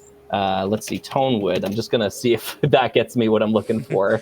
If you happen to find it later, you can just send it to me, and I'll throw it on screen. Oh, here he is. Sorry, it's Jim Lil is his name. Okay. Jim Lil, and he's out here in Nashville doing all of these tests on what actually goes into the tone of an electric guitar. So his big video here, 2.5 million views, is called Tested, Where Does the Tone Come From in an Electric Guitar? And his whole channel is about this idea of putting these theories, I guess, or our beliefs to the test, actually trying to sit down and record. And he does it with microphones as well, too. He's like, okay, where does the tone actually come from a microphone? Where does the tone come from an amplifier? All these little things. That's cool. I'll have to watch the microphone. Yeah, exactly. I highly recommend it, because I had a lot of unlearning to do by watching those videos. It was really challenging preconceived notions that I had about guitars. And basically from watching his videos like that, the bulk, like the majority of the tone from the instrument, comes from how far the strings are from the pickup. So your pickup height and the placement of the pickup matters, and the type of pickup matters as well too. But basically, none of the wood matters. None of the other fancy bells and whistles matter. It's mostly to do with the magnets, and that makes a lot of sense, honestly, when you think about it, because it's sound that's created through magnets. It's not an acoustic instrument, so of course the wood wouldn't have a predominantly effective metric on how it changes the sound of the instrument. So sorry, I kind of sidetracked up your question there, Devin. But I guess what I look for in a guitar is something unique about it that it is interesting, that isn't being done elsewhere, I suppose. And for me, my number one big draw, like the company that I always go back to, is Ovation Guitars. And Ovation made electric guitars way back in the day. Nowadays, they still make guitars now, but it's all acoustics. They're mostly known for those round-backed acoustic guitars, the ones that have the black kind of lyricord backing on them. Mm-hmm. But they're old electric I think our buddy guitars. Mike has one of those. Nice, yeah. The old electric guitars they made were so ahead of the time. Like they did them in the late 70s, early 80s. They had the first active pickup production guitar on the market, which was the Ovation Breadwinner, which was pretty fantastic for a guitar that came out in like 71 or something like that. Yeah, crazy stuff. But anyways, I'm a huge Ovation collector. I venture a guess that I have the largest Ovation electric collection in Western Canada, if I had to guess. Which that's cool. Yeah, it sounds like a big number, but it's like, I don't know, I probably have 10 of them now, but they're just more rare instruments than. But the people that live in Connecticut have massive collections because the factory was in Hartford, Connecticut. So there's some collectors out there that have like 50 of them. Does the rarity or uniqueness of those instruments correlate to like monetary value as well, or not really? Ovation's a weird breed for that. Because they're rare, they sometimes fetch a high price, but oftentimes no, because it's not a Fender, it's not a Gibson, it's not one of those names that everyone wants. Gotcha. So I've kind of got a motto when it comes to like when I talk to people selling Ovation guitars, I kind of let them know that like Ovation is list high, sell low is kind of the idea there. Like everyone lists them quite high, but nobody actually sells them for that amount. You're going to sell them for quite a bit cheaper.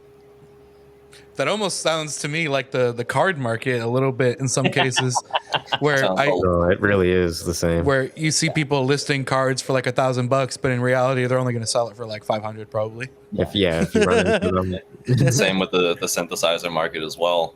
Just kind of thinking like with the how important, because I know one of the most important things that goes into appraising the value of a synthesizer, beyond just like its rarity and whatnot, are the iconography of it, insofar as like how it was used in records. Like if a synthesizer wasn't like all that feature packed, but it had a tone or a quality about it that like got it used on a ton of records. I think the most prominent example being like the Moog Model D, which was used, and is still being used forever since it was released.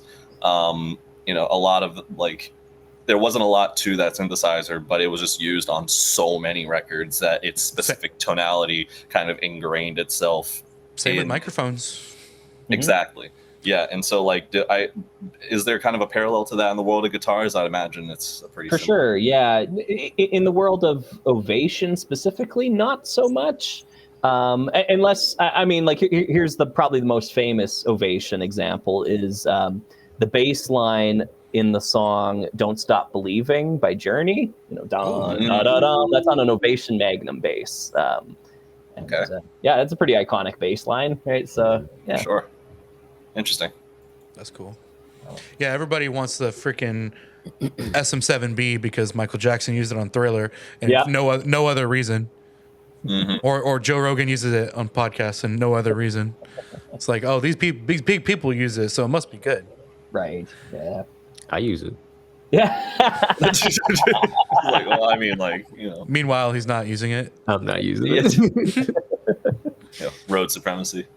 So when did you realize that not only shore supremacy, you were a slug, but you were also a musician? Like, at what point in your life were you just like, music speaks to me in a way that I like?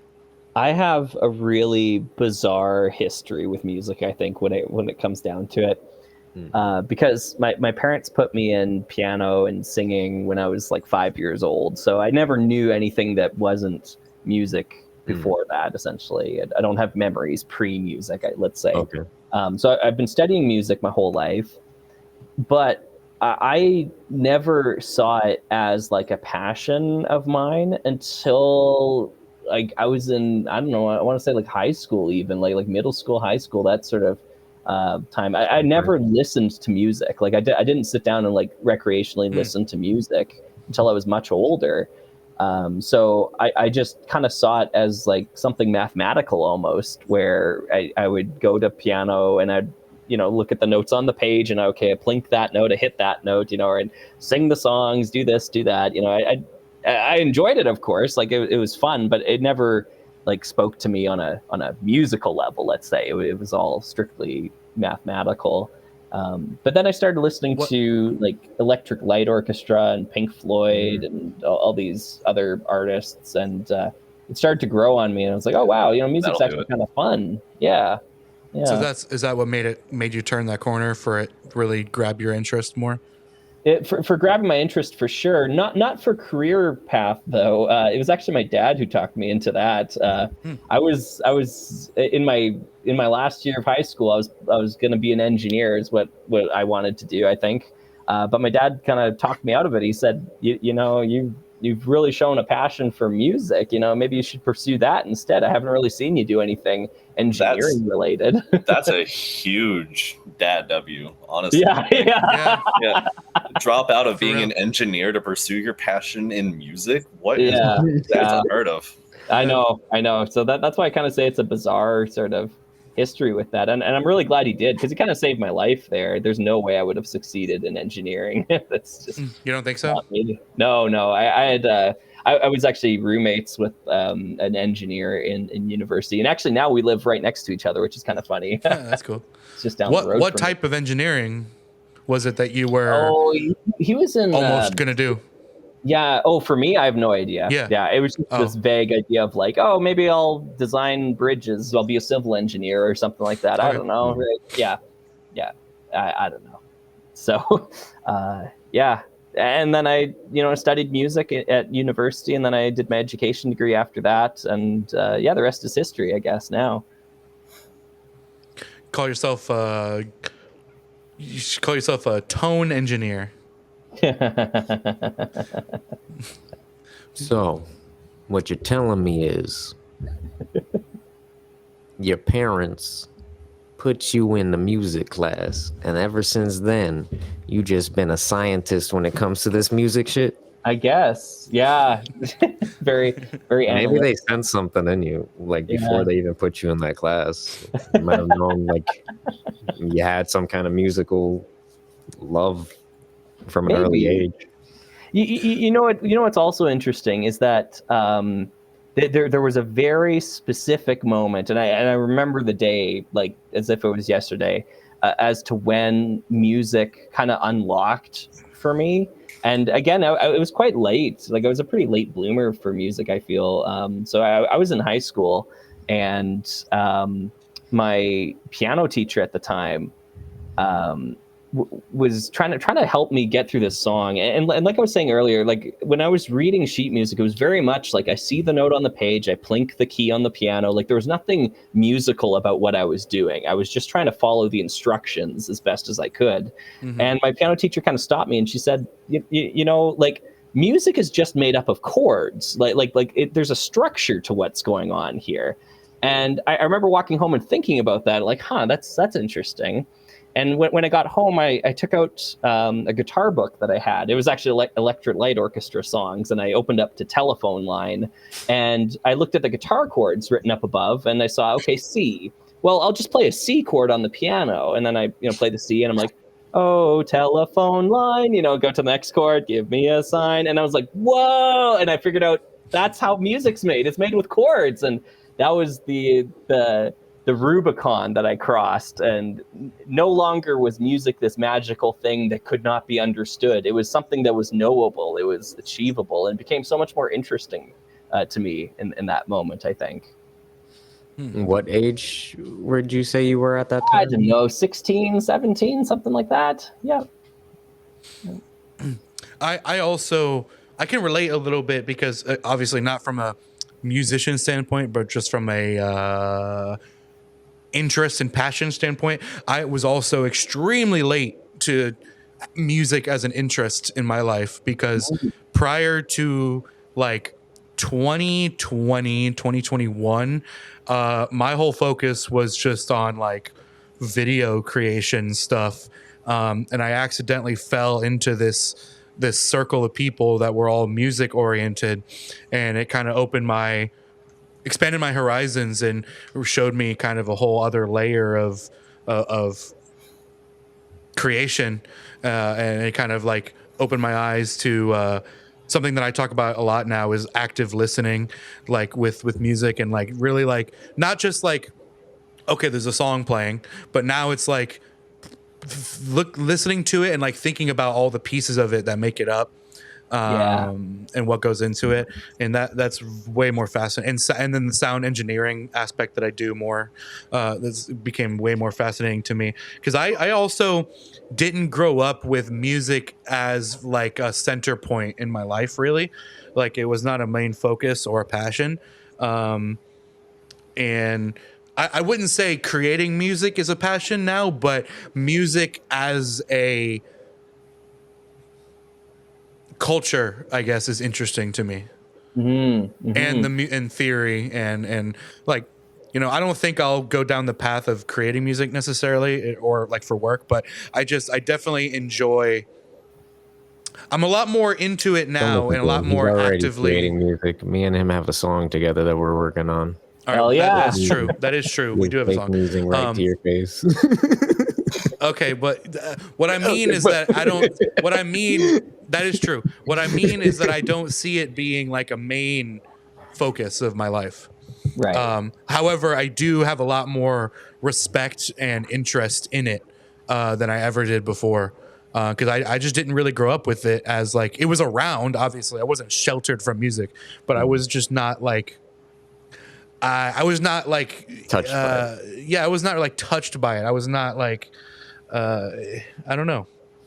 I was very late to the game too. I had a question for you guys here as well that I thought I'd broach your direction, because it's something I think about a lot. So this has to do with song structure and I guess trends in music.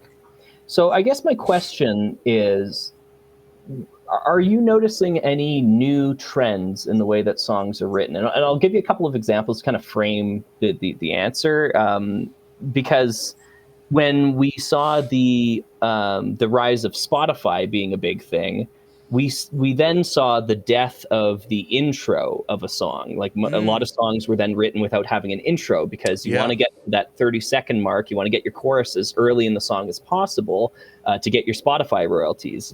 Then when TikTok became a big thing, we saw the death of the bridge and chorus 3. So all of a sudden you had songs that only need to be like 2 minutes long, and they just go verse, pre-chorus, chorus, verse, pre-chorus, chorus, and they're done. Whereas in the past, you'd have songs do a bridge and then do another chorus and an outro, like that sort of stuff. Are there any big songwriting trends that you're noticing that kind of echo like these examples? Well, I can speak on that one immediately, because one that I feel like I've recognized and am currently working within right now is kind of the appeal of like drone, ambient, and atmospheric music. I feel like right now, with the way things are heading, in line with what you were talking about with the Spotification and TikTokification, respectively, of music, you know, I think that things are now starting to kind of like reach a critical mass where, as people are throwing everything at the wall all at once, you know, in such rapid fire succession and experimenting and trying to find the next new thing, you know, people are probably, and now that we're at the point where people are starting to like really rehash things and be doing the same things that have been going on for so long, but just with a new coat of paint, I feel like it's opening the door a lot more to people, you know, who are actually passionate about music, to listen more than just what's on the radio, to kind of like look a little bit deeper and get a little bit more esoteric with their tastes. Not so much on a broad scale to where I ever see these genres like achieving mainstream appeal, but to the point where I feel like there's going to be a huge, as far as like music as an art form and people who appreciate it that way, I think there's going to be a lot more appeal towards like timbrality and tonality, and kind of like sound sculpting, as opposed nuance. To just you know, as like the dance music scene kind of dies off, but all of that progress that they made therein with sound design, you know, is still there. That wisdom and that knowledge is still there in those techniques. I think you're going to start, and you're already kind of seeing it in the world of electronic music with a few like key artists that are super huge but extremely left field. And I feel like as more so in kind of like that mid-level underground area, electronically, things are going to get a lot more abstract and experimental. Already kind of have been, but are looking to like really pick up steam on that, like within the next decade, half a decade or so. It'll probably be that huge mid-decade transition that generates the sound of the 2030s. Right. By the time it like really picks up steam. Good answer. I agree with what Trey is saying. I have a similar outlook on it, where I think there's a growing sentiment, especially with just the hyper commodification of music and the growing influence of like use of AI and stuff. I think there is a growing parallel culture that is very anti that. That is very there. It's not. I don't know when or if it'll ever become like mainstream, but it's definitely a growing culture in and of itself, where people are like, you shouldn't do what you want to do and don't try to follow a trend. Like try to create the music you enjoy and you love, and follow your passion. Things that are kind of anti-establishment, like anti-AI, as AI is growing in the industry, anti-record label, anti-following trends, all those things. I think again, I don't know to what level that will become, but that's a growing sentiment that I see. So I don't know if that's a really good answer for the actual question, but in terms of like songwriting, but I definitely see like you're still going to have that TikTok effect that you're talking about, where people are trying to get the best 30 seconds in people's ears immediately. Yeah. However, I do see a subculture growing of people who are like, no, I don't care if it's I don't care about that aspect. I just want to make the thing I want to make. Gotcha. Yeah. And also one more note, I'm sorry to cut you off, but one more note I want to hit too is like less so in the song format and composition area, but more so how it's performed. I think that because you bringing up AI made me think about this, but I think that there's, with AI, speaking towards that specifically, I feel like there's going to be that compounded by, Gen Z, onward, and their seeming drive towards, pursuing real life experiences over, the online stuff that they grew up with. I think that we're already starting to see and are going to see, hi Django, Unchained Kitty. But I think that we're seeing bands and more elaborate and curated live performances kind of come back in a huge way. It's a lot of the reason why I perform and choose to make my music and perform it on like live hardware, the stuff that I made it on, versus something like DJing, which I love a good DJ, but they're the first ones out as soon as AI gets, with like maybe a year or so of AI development. Fair. And so like versus, if somebody's out there, and providing kind of a more novel niche, experience, something that's actually worth like seeing and experiencing for reasons beyond just the fact that they're playing the hits of the music that you want to hear. I feel like, which is the case for a lot of bands, again, more so in the underground than mainstream, but still, I feel like there's going to be a lot more effort and kind of it's going to bring things kind of back to where they were, in the 70s to 2000s demand wise, to where there's going to be a lot more effort in live production than I think so too. Making cool stuff on your computer, because now anybody can do that with AI. Yeah, I think so too. Again, speaking on the AI thing, I think there's going to be a growing demand for human input. Mm-hmm. That goes into the live aspect you're saying, like the nuances and the intricacies and the uniqueness of every live performance is being different, etc. And it's actually people doing it. Right. I think there's growing, like of our generation and younger, there's a lot of people who see the AI stuff and things that are automated and everything, that it just feels lazy. It feels dull. almost. And I think people really want that, the human touch. And I think the more and more that AI stuff is like shoved into everything, the more people are gonna, I say people, but I think I don't know how mainstream this will become, but there's that growing group of people who are just like, I don't want anything to do with that. I want people that are doing the arts, not the computers. I think that's a big thing that you're talking about there, Devin, and it's my most common rebuttal when I get asked about AI music and like the future, the prospects of that sort of idea. Like I think about why people listen to music and why we socialize and talk about music, and a lot of it comes down to us, sharing our favorite artists or favorite bands, and we tend to like the work of certain artists and their creative because ideas. it goes beyond just the song that you like. It's exactly you start to have a fascination with the actual person. Yeah. And it's hard to create that relationship with just an AI model. For sure, and you won't get that same sort of like consistency and output. Like even if it is a catchy song, it'll just be a flash in the pan, that sort of thing. It'll be a crazy frog, like that sort of idea, Or with the AI, the issue may very well be that it's too consistent, given that it's only deriving its output from previous input. That's true too. And kind of negates your ability to add your own personal touch to things. I would agree to an extent. I would agree to an extent there, Trey, but looking at the top 40 charts and seeing all the songs composed of, one chord followed by a 5, followed by minor 6, followed by 4, leads me to believe that, well, no, I guess the people are okay with just garbage in, garbage out. Yeah. Well, my brief experimentation with me and Almond, experimenting with, I don't know what that was. I think Almond's fighting his dog. Yeah. My brief experimentation with Suno AI, the music making one.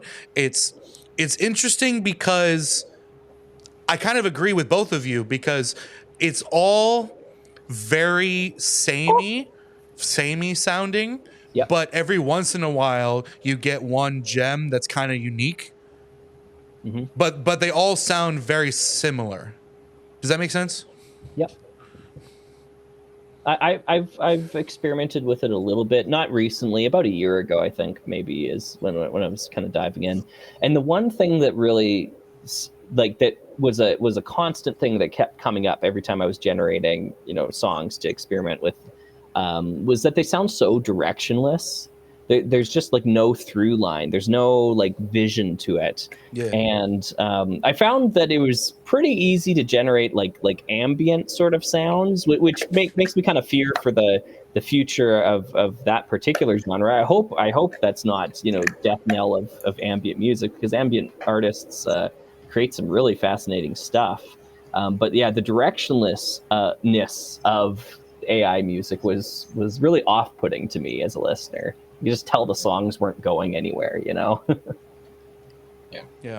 Well, I mean, that's kind of another thing, speaking towards what I was saying before, is like, it's one thing to, hear an ambient or a drone or whatever track and, have to think in your head, like, oh, is this AI generated? Like, what's going on here? Versus, seeing a video of that ambient track or that drone, whatever, being performed, whether in a studio or live or whatever, and then having that reference being like, oh, this is actually a guy doing this, as opposed to, a prompt for whatever reason. And hopefully it's not an AI video of a guy doing it, right? Right, exactly. Yeah, I know. It's crazy now, eh? You just got to count the fingers. Sure. Yes. Yeah, that's right, yeah. The fingers. Exactly. Finger check. How much fingers you got? 12. It sucks for the people that do have like an extra thumb. I knew a guy when I was a kid. I knew a guy, a friend of my mom's, who had 12 fingers. Wow. He had an extra pinky on both hands.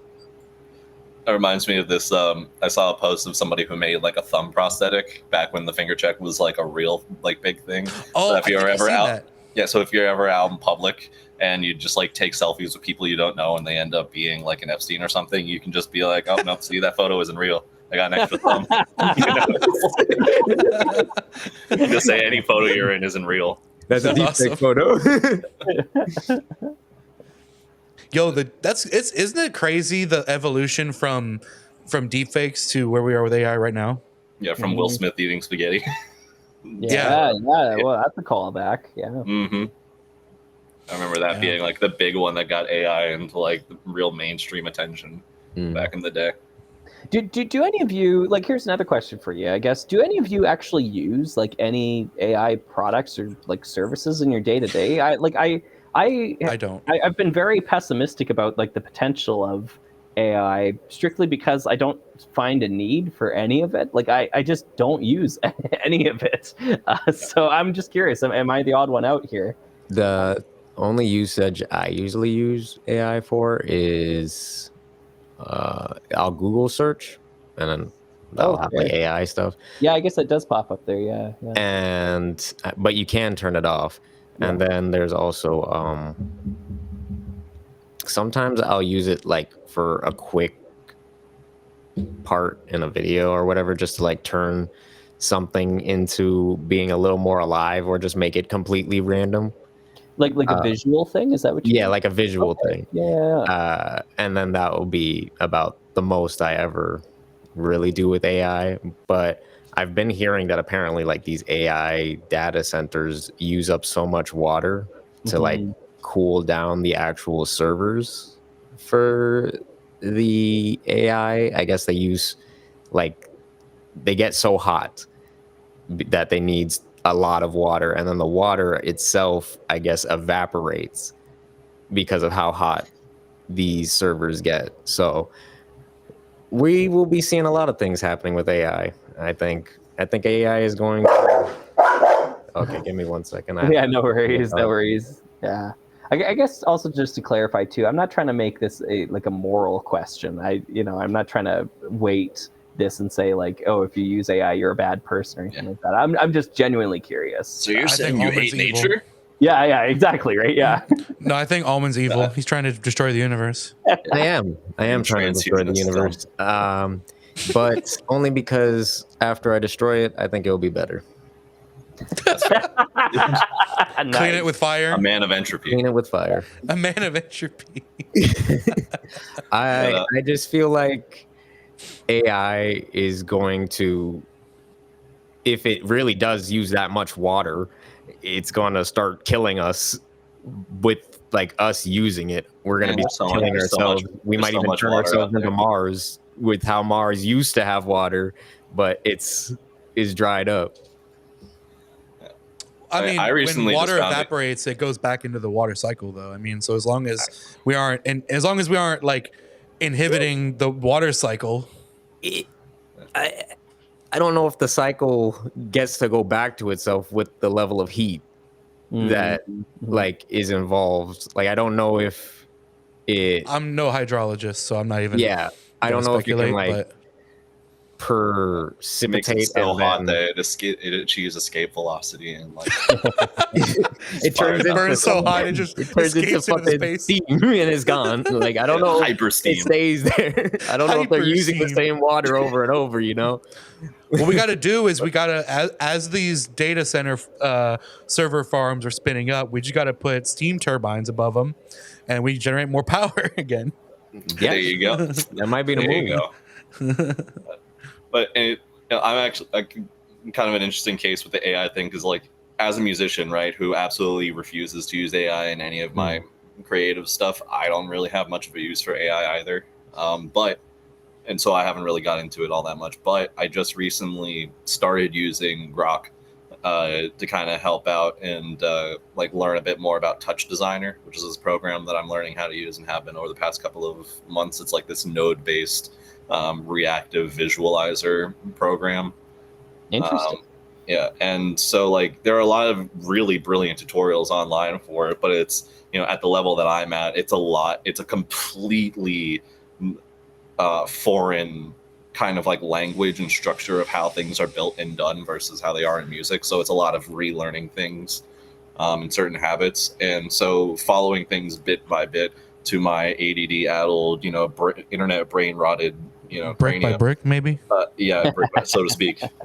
It's like it's kind of a struggle versus like kind of having an idea already of what I want to do, and then just like asking Grok to give me a step-by-step breakdown of how to achieve the specific goal that I'm trying to achieve, and learning the program that way through a practical approach of here's what I actually want to do with the program, teach me specifically what I need to do what I'm trying to get out of it, versus trying to download and digest all of the available tutorial material and getting out the little bits and pieces that are relevant to what I'm looking for.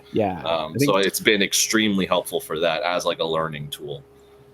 That definitely speaks to AI being a data set you can talk to as being a big advantage. Exactly. Yeah. That was one thing I also used to use. I used to use the Snapchat AI just to like talk sometimes about like shit going on in my life. I'd just be like, hey, Snapchat AI, I got drama. And it'll be like, damn. What's the tea, fam? Basically. Beep boop. Yo, that's crazy. The extent of which I've used AI is I don't use it in my day to day. I actually really don't. I find it like all the AI stuff that's being shoved into phones and computers and for like AI assistant stuff. I personally find it obnoxious, and it kind of gets in my way of what I really want to do. Because I think it's more of a me thing. I don't really want to talk to my device. Right. I don't really want to do that. I don't really want to ask ChatGPT a question. I just want to search it. Like it's just kind of like a old man yells at cloud type of thing, where it's just like it's just not technology I really want to use. Yeah, I'm a little bit stuck in my way. The only couple of times I have used it was Almond and we generated a funny song with Suno that we're adding our own creative element we used Suno to make the song that we entered a prompt for, and then we are actually filming a music video for it. Gotcha. So that's kind of fun.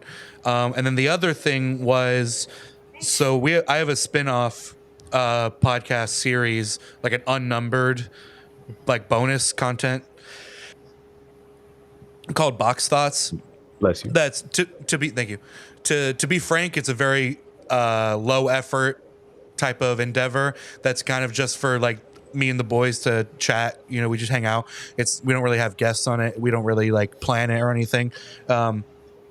I used Grok AI for the thumbnails for those, mostly just because they're funny, because they're just kind of goofy.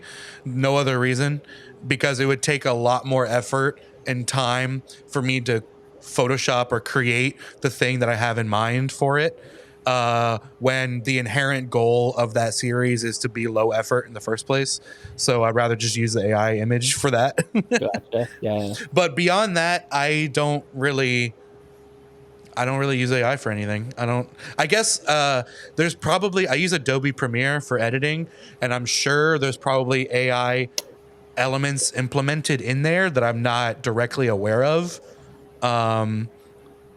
Like I think they use AI to analyze like your audio tracks, and it'll distinguish, oh, this is a sound effect. We're getting to a point where it's like it's going to be unavoidable.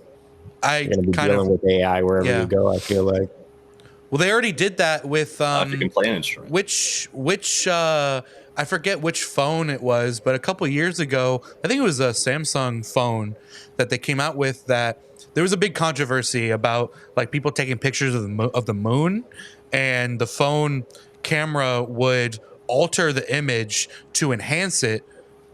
And the argument is, well, is that the actual picture I took, or is that something generated at this point now? And I think it was a feature. I don't remember if it was a feature you could turn off or not. I don't really recall. But that's the kind of thing that I am afraid of, is like AI things that are replacing our own efforts without us even knowing. Yeah. I mean, that also kind of speaks to how the workforce industry was before they implemented like more machinery into it. People lost their jobs, were obviously stressed and stuff because they'd been working in some field and now they're being replaced by a machine. And it's kind of like the same in some of the gaming industry. We can see like a lot of people are just like losing jobs, getting terminated, and it's because they're not making enough money. Apparently, the games that are going and selling crazy amounts of money are costing too much Still not at the enough. same time. It's not enough. So now they're just like getting rid of people and replacing them with AI where they can, kind of. And that just seems to be like the way of the world almost. That's what concerns me. Yeah, that's fair. What about you, Slugger? To what extent have you kind of already answered the question a little bit, but Yeah, you go for I that, suppose, and I guess I was just gauging your responses there too, because it seems like everybody I talk to about this doesn't actually really use that much AI in their life. I will also comment, I think we are in a little bit of a biased bubble as artistic, As creative artists, for individuals, sure. because I know That other would kill people. it's killing our job. Grew up in a well- world where people actually had to do shit. Yeah, versus- well, because I know people out in the world in real life that are not in the same fields that do use AI, like especially stuff like ChatGPT to ask questions and whatever all the time, and they don't see any That's fair. issue with it. And I don't. On one hand, I understand because in some ways it might make things easier, but again, I don't relate. Yeah, and we're obviously coming from our own perspectives here, like you pointed out. Like a question I get asked all the time about the music I make for our Slugger, like for the channel, is like, why don't you put it on Spotify? You should put your music up on Spotify. And I'm like, no, I kind of hate Spotify. I want nothing to do with Spotify. It's killing my industry. So it's not like I'm trying to make money off of my music. Like I said earlier on the podcast, I put it on Bandcamp for free. And to me, it just kind of shows how much of a stranglehold Spotify has on the music industry, that like putting it available for free on Bandcamp, you can download it, you can do literally whatever you want with it, isn't actually what people want. Like they want it integrated into the app that they're already listening to all their music on, and that to me is just, wow, that really paints a pretty nasty picture of. I also feel like it has to do with the mentality of this thing costs money, so it's better. Yeah, good point. Good point. Like, you go to a store, you see something, it's $3. You go to the next store, you see something else, it's the same thing, but this time it's $10. Yeah. Hey, maybe there's $7 more worth in there. And another dimension of that too would be the fact that a lot of the mediums through which we have to listen to music nowadays have also become so focused towards streaming that up until I think fairly recently, iPhones didn't even really have that good of like a file management system to put your own music onto it, to be able to listen to your own personal library. And I feel like given how much of a hassle that was for everybody, even the people who were really passionate about music back in the day, myself included, the convenience of streaming, of not having to find a site with good downloads, or just so happen to find for a specific album that you want to listen to or something like that, and hope that it's the right version or Does whatever. iPhone support FLAC?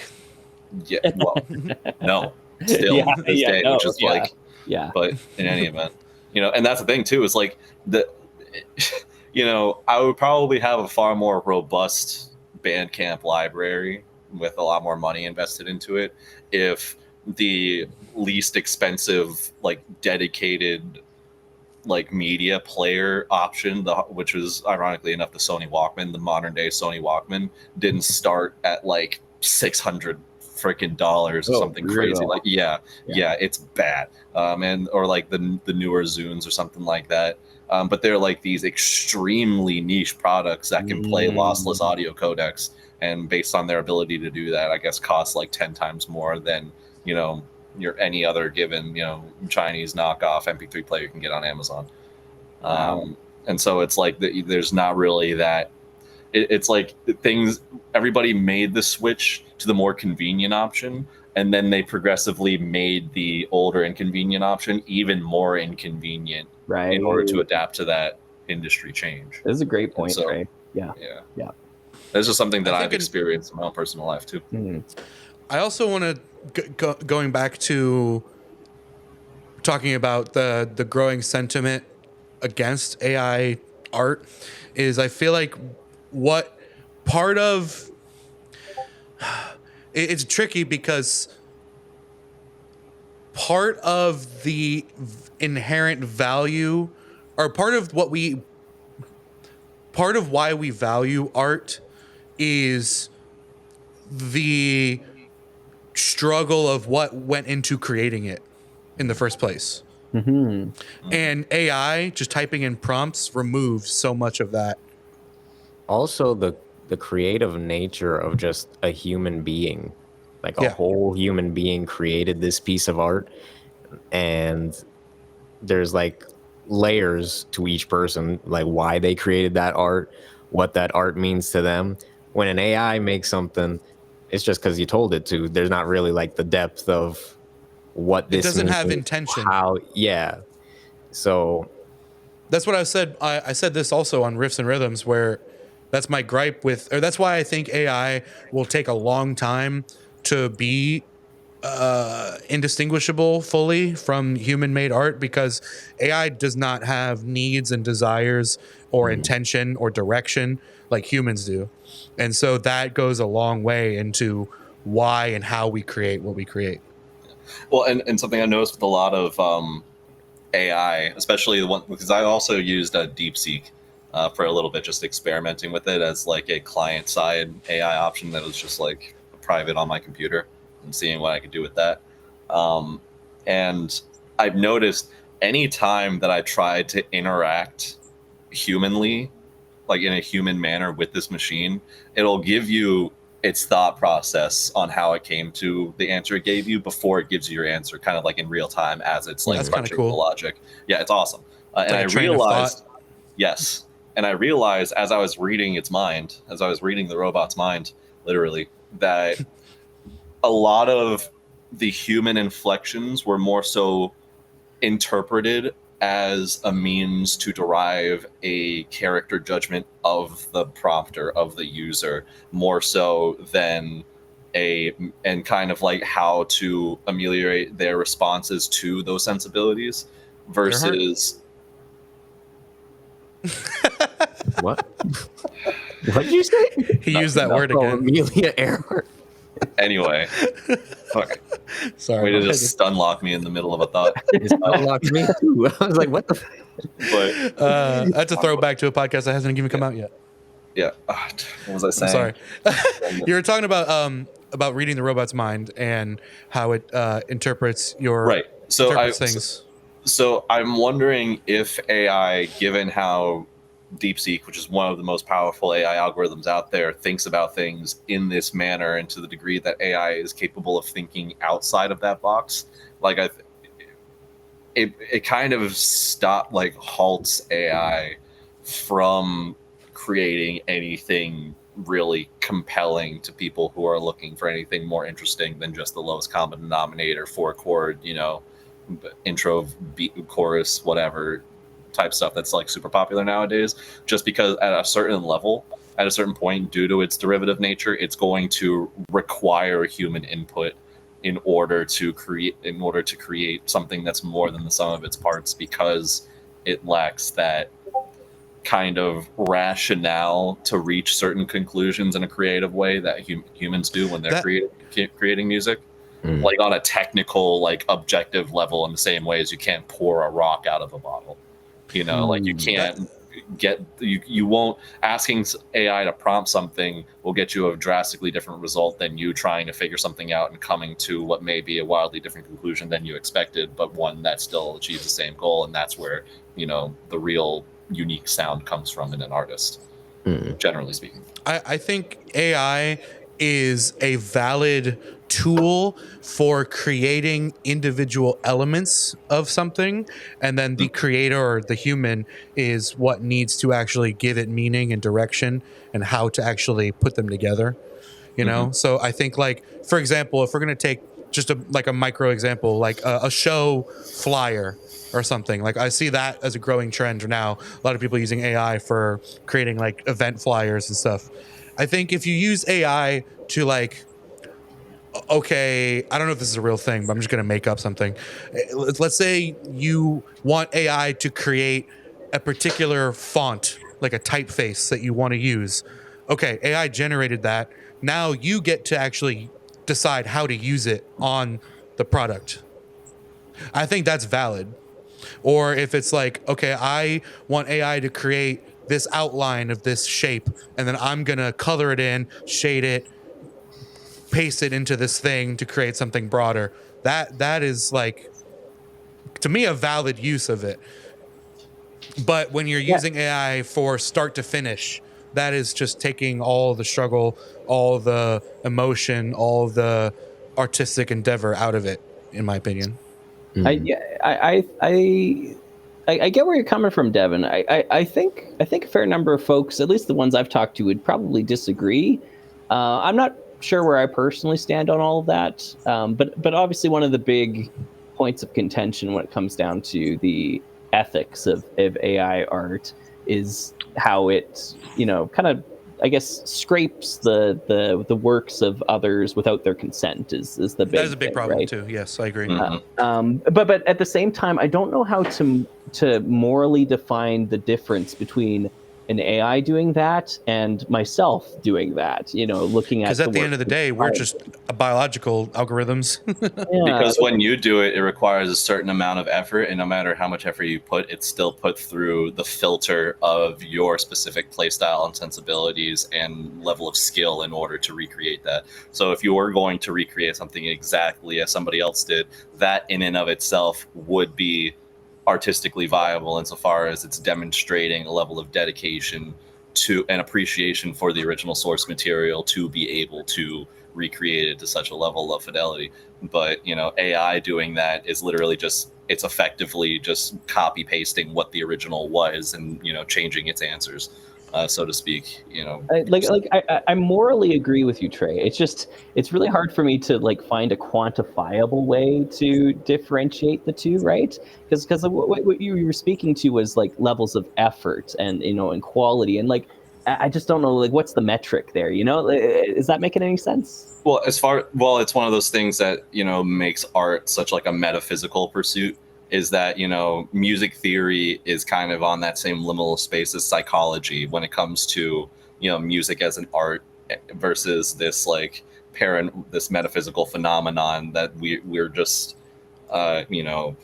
subject to for reasons beyond most people's thought processes, or and for reasons that we're not capable of understanding or just don't.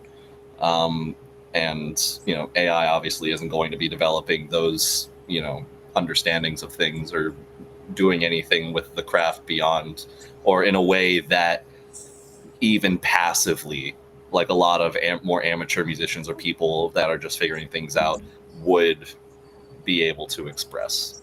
And so it's kind of there is no quantifying that beyond how it's one of those things where it's does any kind of artistic pursuit is kind of a demonstration, and the demonstration of the pursuit itself, whether it be just the music itself acting as an all-in-one inspiration by being so good it gets you thinking about all the steps that it took the person to get to that point, or how they reached that point, or whether or not they're just naturally talented and worthy of admiration there, versus I think that well, not versus anything, but I think that kind of lends itself a lot, even subconsciously, to any medium of arts appeal to humanity. You think about something like Cirque du Soleil, or who's definitely not afraid of AI, has no reason to be. But it's because a lot of the appeal to something like that are you're seeing dozens of masters of their craft all at once doing these insane things that don't seem to be physically or acrobatically possible, and they're just doing it like it's just another Tuesday, because for them it is. But like that's kind of the fascination of it. It's like seeing a master at work and being in the presence of a master at work, or even at a lesser degree than that, you know, consuming the art, so to speak, or digesting the art of, you know, somebody who very masterfully expresses something that, you know, speaks to you, is a lot of the appeal of art that I think that AI kind of glosses over, and to its own detriment, because it's not, again, it's the AI is not capable of speaking to that appeal that people have, because it completely negates the level of like effort and work it took the person to even get to that point of being able to express themselves at a level that merits them specifically being admired for how, or to the level to which they are expressing themselves. Sorry if that was really long. No. This is good, and I'm gonna hijack it for a second again. Sorry, because I want to build off what you're saying, Trey. Because We barely let you talk, so Please hijack your episode of the podcast, please. That's why I apologize. No, it's all good. And like I don't disagree with what you're saying. Is the big thing, but I also think, and I think it is a valid argument. I think there's an argument to be made that the process doesn't matter when it comes to appreciating art. Sometimes, I guess what I'm getting at is when I talk to my students about this, and we learn about music theory, and we learn about song structure and composition, all those sort of elements, you're always inevitably going to be asked the sort of question like, why are we learning this? Or why, like, did the person who wrote this song like think about it like this? Like, did they know that they were writing a deceptive cadence in this measure, or all that sort of stuff?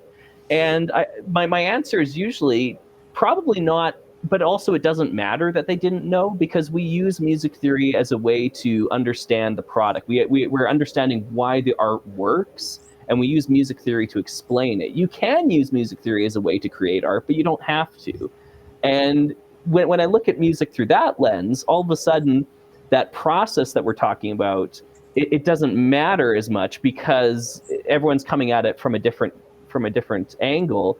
And if you put a piece of AI music in front of me and a piece of human-made music in front of me, and you make them so that they're very difficult to discern, like which one's real, which one's fake, I'm going to use the same process to interpret both of them, right? I'm going to use my music theory to analyze the AI artwork, and to analyze the human artwork. And like, I have such a hard time drawing a real quantifiable line between those two. I guess is what I'm trying to get. I guess maybe like thinking about it, the best place to draw that line, I guess, would be the line at which people want to be able to relate to the artist, you know. And so It's kind of like, if you're listening to something that like really resonates with you, and you see that the person that is communicating those ideas went through, you know, like you're hearing it masterfully done, and in a way that kind of like I don't know if this is just like a me thing or what, because I'm a musician, but in a way that makes me think like, man, I really want to, like, I really admire this. I hope to be able to, you know, communicate this as effectively in my own art later on down the road, you know. And the demonstrations of craft and things like that, you know, make that music special or sound unique, and more the little nuances that do more than just the lyrics to communicate kind of like a vibe or whatever else like appeals to you. I guess so. Like if you're listening, I can see it being the case, especially based on what like kind of speaking to what Devin said earlier, of people listening to a track, really enjoying it, right? Not knowing that it's AI generated. That's totally possible and totally viable. And there's probably going to be a lot of AI generated music that pops off and is very possible. But I feel like, you know, you think about what drives, you know, the appeal of certain artists like Taylor Swift or fucking Billie Eilish, you know, for example, right? A lot of the appeal comes from the admiration of this person who feels the same things that all of these women feel sipping their Starbucks, and want and are hearing this master of their craft communicate in a way that's appealing for more people. And that's what gives that person kind of the air of admiration that they have, is because they are the voice, in a way, they are the very eloquent and appreciable voice of a certain sentiment, of the specific sentiment of her crowd. Whereas if Taylor Swift's music was all AI generated, that sort of idol appeal wouldn't necessarily be there to like make it as appealing to those women and the dozen or so men. Shout out Eric, represent chosen. But like those people, that those people, those that substrata of human filth that listens to that garbage. Next podcast, do Swifties deserve rights? No, I'm just kidding. No. Podcast. We let the AI decide. But I'm just kind of like elaborating on the answer that I gave. But yeah, I think that it is to do with like again speaking towards the human element, and to whatever could be whatever quantifiable element there would exist in that spectrum of interpersonal appeal. You know what I mean? It's like Schrodinger's objective line. Where it could exist anywhere within this range. You follow what I'm saying? I follow you. Although I think that kind of depends on whether or not the audience listening knows it's real or knows it's created by an AI. Well, in today's world, people are going to find out. We're living in a post Salt and Pepper age, where it's like, it's going to be. It's at least over the next decade or so, I can see it us having a Salt and Pepper 2 moment where a huge artist comes out and it turns out all their stuff was AI, and people are going to flip out over and be really upset before it becomes more accepted. I feel like we haven't really had that moment yet.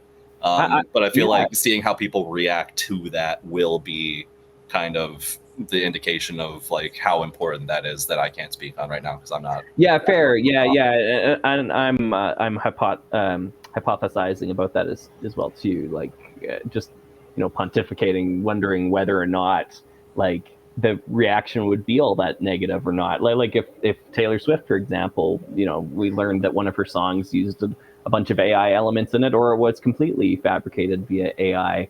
Like, would the world turn on Taylor Swift? Somehow I doubt it. I don't know.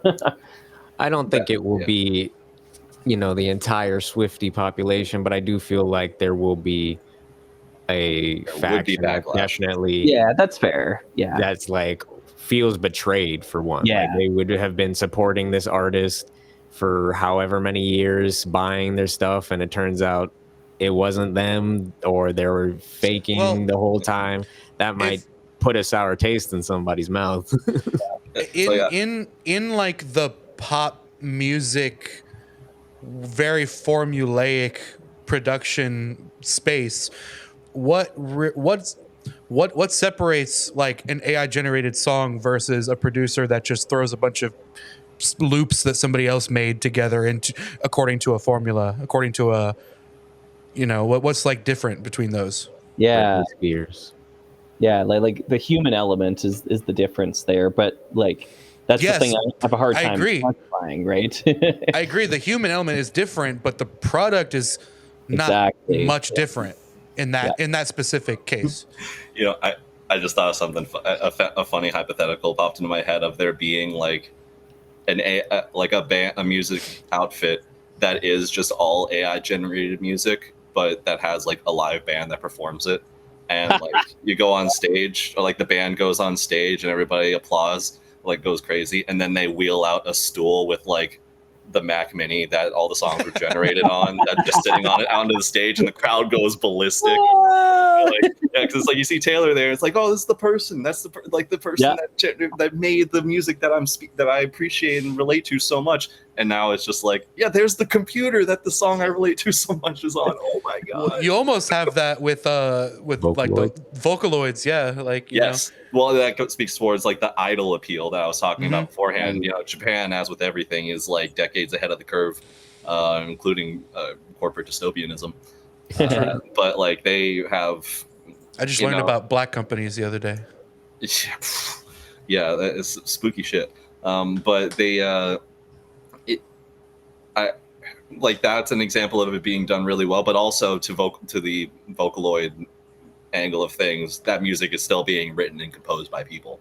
It's just they're basically using Hatsune Miku as a persona for a synthesizer, basically.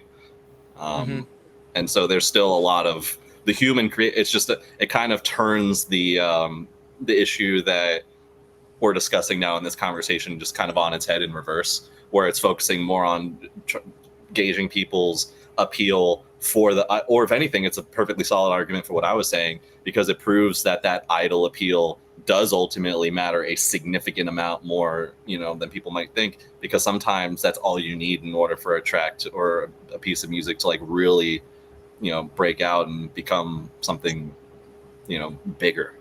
But even then, for how big Hatsune Miku has become, it's still, relatively speaking, extremely niche, even in, Japan. For as big, like I said, even for as big as it is, it's still relatively niche.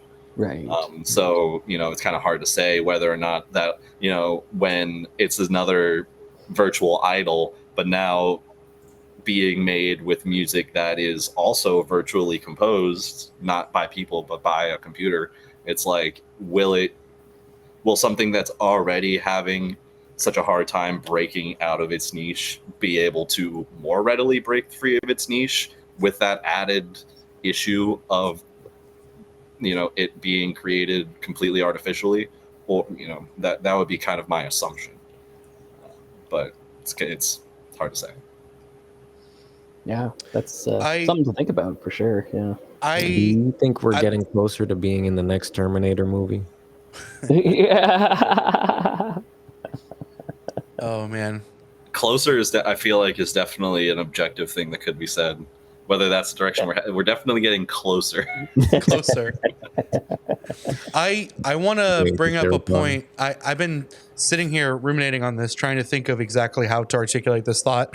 And I'm sorry if this comes out a little broken because I haven't fully formulated how to present what I'm about to say. But the same thing about human-made art versus AI art and stuff. I sort of think about this with art for art's sake versus art that is commercialized, and I feel like that line is very blurry sometimes, because you can see like let's just take like random insurance commercial. I don't know. There is artistic elements that go into creating it for the purpose of commercialization. You know what I mean? But where's the line between that and something that's just made just because they feel like making it, where that you could also theoretically monetize? You know what I mean? Yep. I struggle with that, thinking about that a little bit, because with like with my job, my editing job, I am making a video is an artistic endeavor, but I am doing it for a commercial purpose. Right. I see where you're getting at. Yeah. So part of it feels like it has the value in it is coming from a different place. Sort of. Oh, there you get the distinction between art and craft. Yeah. Right. Yeah. And I think that's largely a matter of intent. Every artist needs to be a craftsman, and not every craftsman is an artist.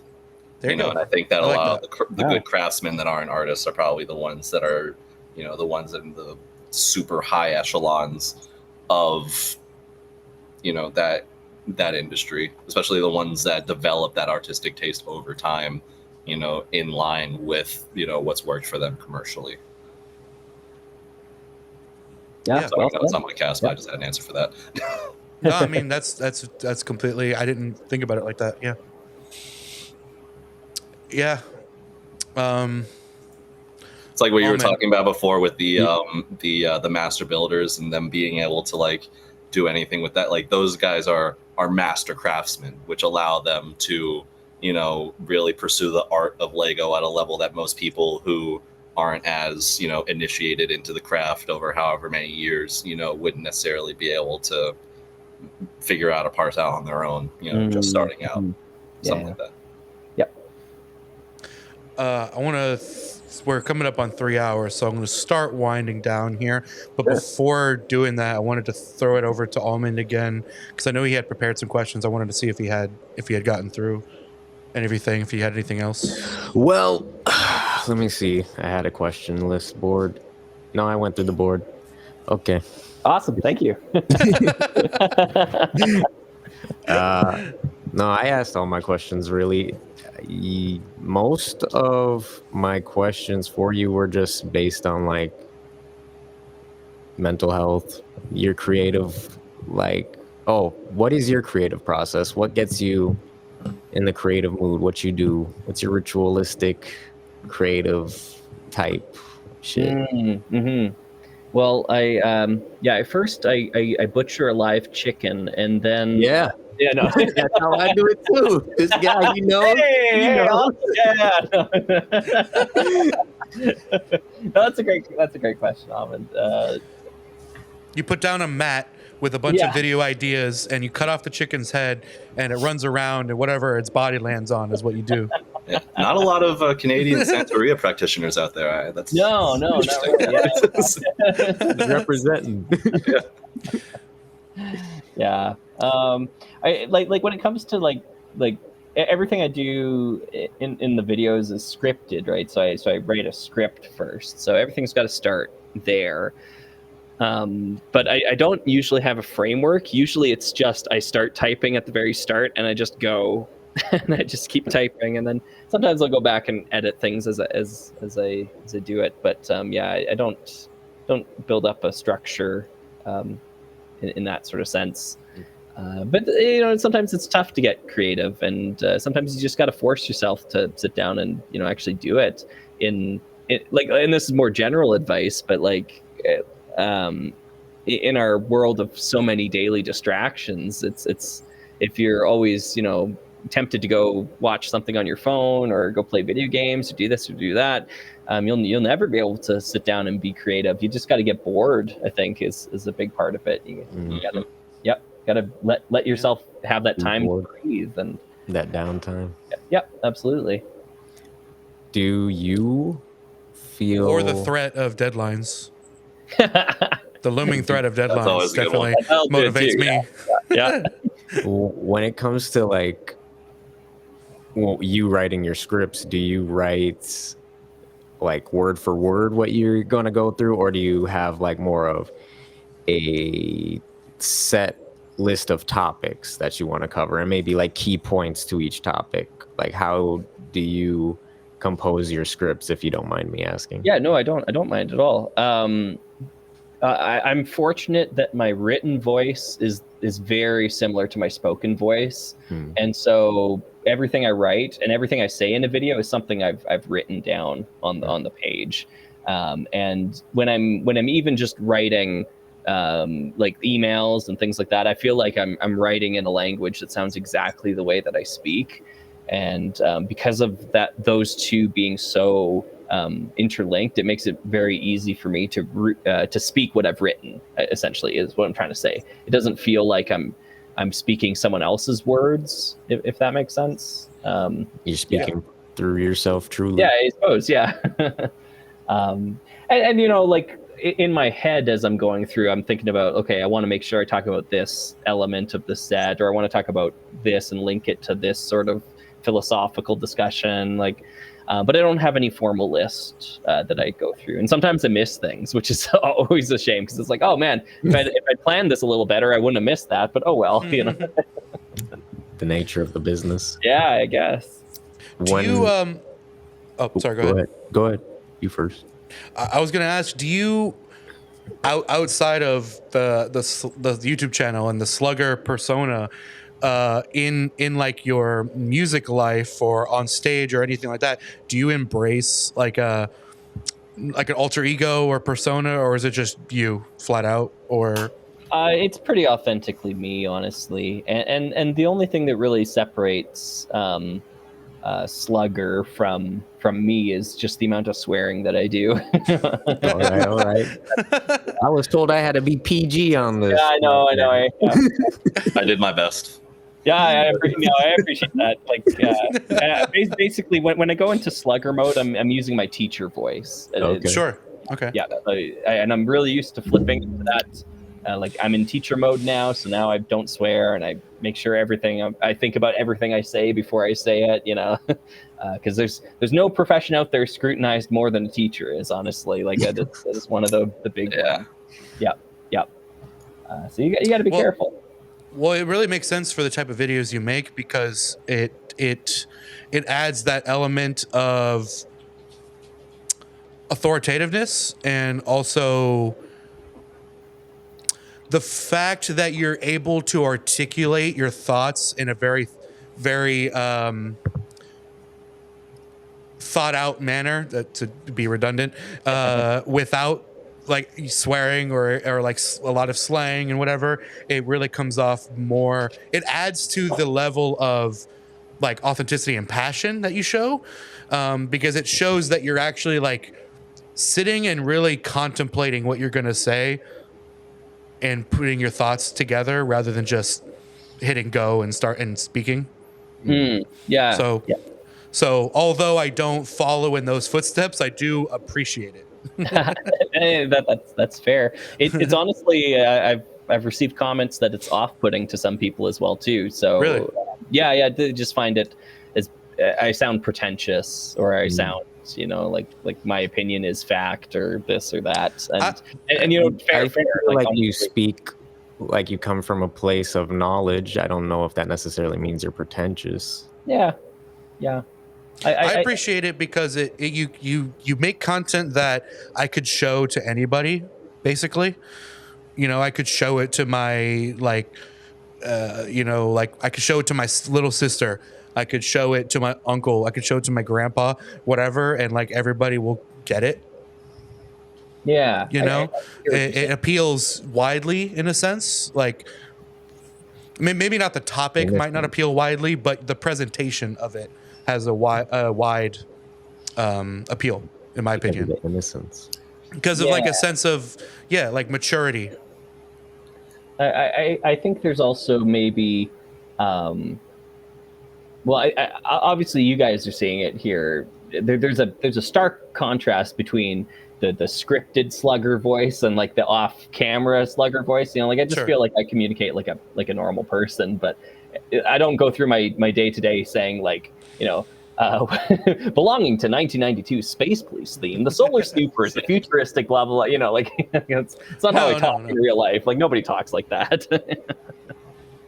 But that's what I mean when I'm saying that it really adds a layer to the content itself. The fact that you are putting in the time and effort to put those thoughts down on paper or text and plan it out to convey the message you want to convey in your curated way rather than just speaking off the cuff. Yeah, I see what you're saying. So for the purpose of the content you produce, it really adds tremendously to it, in my opinion. I have a very personal question for you. Okay. Well, can I just interject real quick? Just to speak on that real quick. I have, speaking of what you were saying before about like teachers being extremely scrutinized on the internet, I have seen a couple of choice instances of online content creators who were teachers getting fired from their job due to their online content, which points enough eyes in their direction that their content then begins to blow up. As it's like, oh, this teacher got fired for saying fuck on a live stream or something like that. I don't remember the exact specific things, but I'm just saying, like, if at any point in your growth, you notice yourself plateauing off, or it may be worth like saying something wild, reaching into the bottom of the deck and playing the hard R Slugger card to like really get the eyes on the on the Slugger channel. is his word. We have to say if you ever Slugger. get sick of teaching, if you ever get sick of teaching, there is that viable career that I've seen succeed in the past. Yeah, I don't imagine think No, I know. I imagine a Slugger video one day just hard pivots to release the Epstein files. Yeah, It's just like you're talking about a set and it's just hard cuts. you're talking about all the people with their little Lego minifigs of them. Like, where's Like, the there's episode? an island of Lego people. Yeah, We don't yeah. know what happened on that island. The little- Release the bro, files. the little St. James Lego mock would go crazy in a video. I'm just. Like, but anyway, we're at the very tail end of the podcast. Nobody's listening at this point. Yeah. So we can while out a little bit. Back But to the Almond. personal question I got for you is, you seem to be very much in touch with yourself. I wanted to ask about what that journey looked like for you as a young slugger evolving into the slugger he is today. How did you find your path? Like, when did you know what path you were going on, and how did you know, like how much experiences did you go through, life lessons, till you realized, one, you didn't want to be super famous all over everywhere, but also that you did in a way also want to be famous, but not all over everywhere. You do still want to have your own privacy. So how did you get there, I guess? Yeah. I mean, personal question. I'll give you a personal answer. I think is the best thing.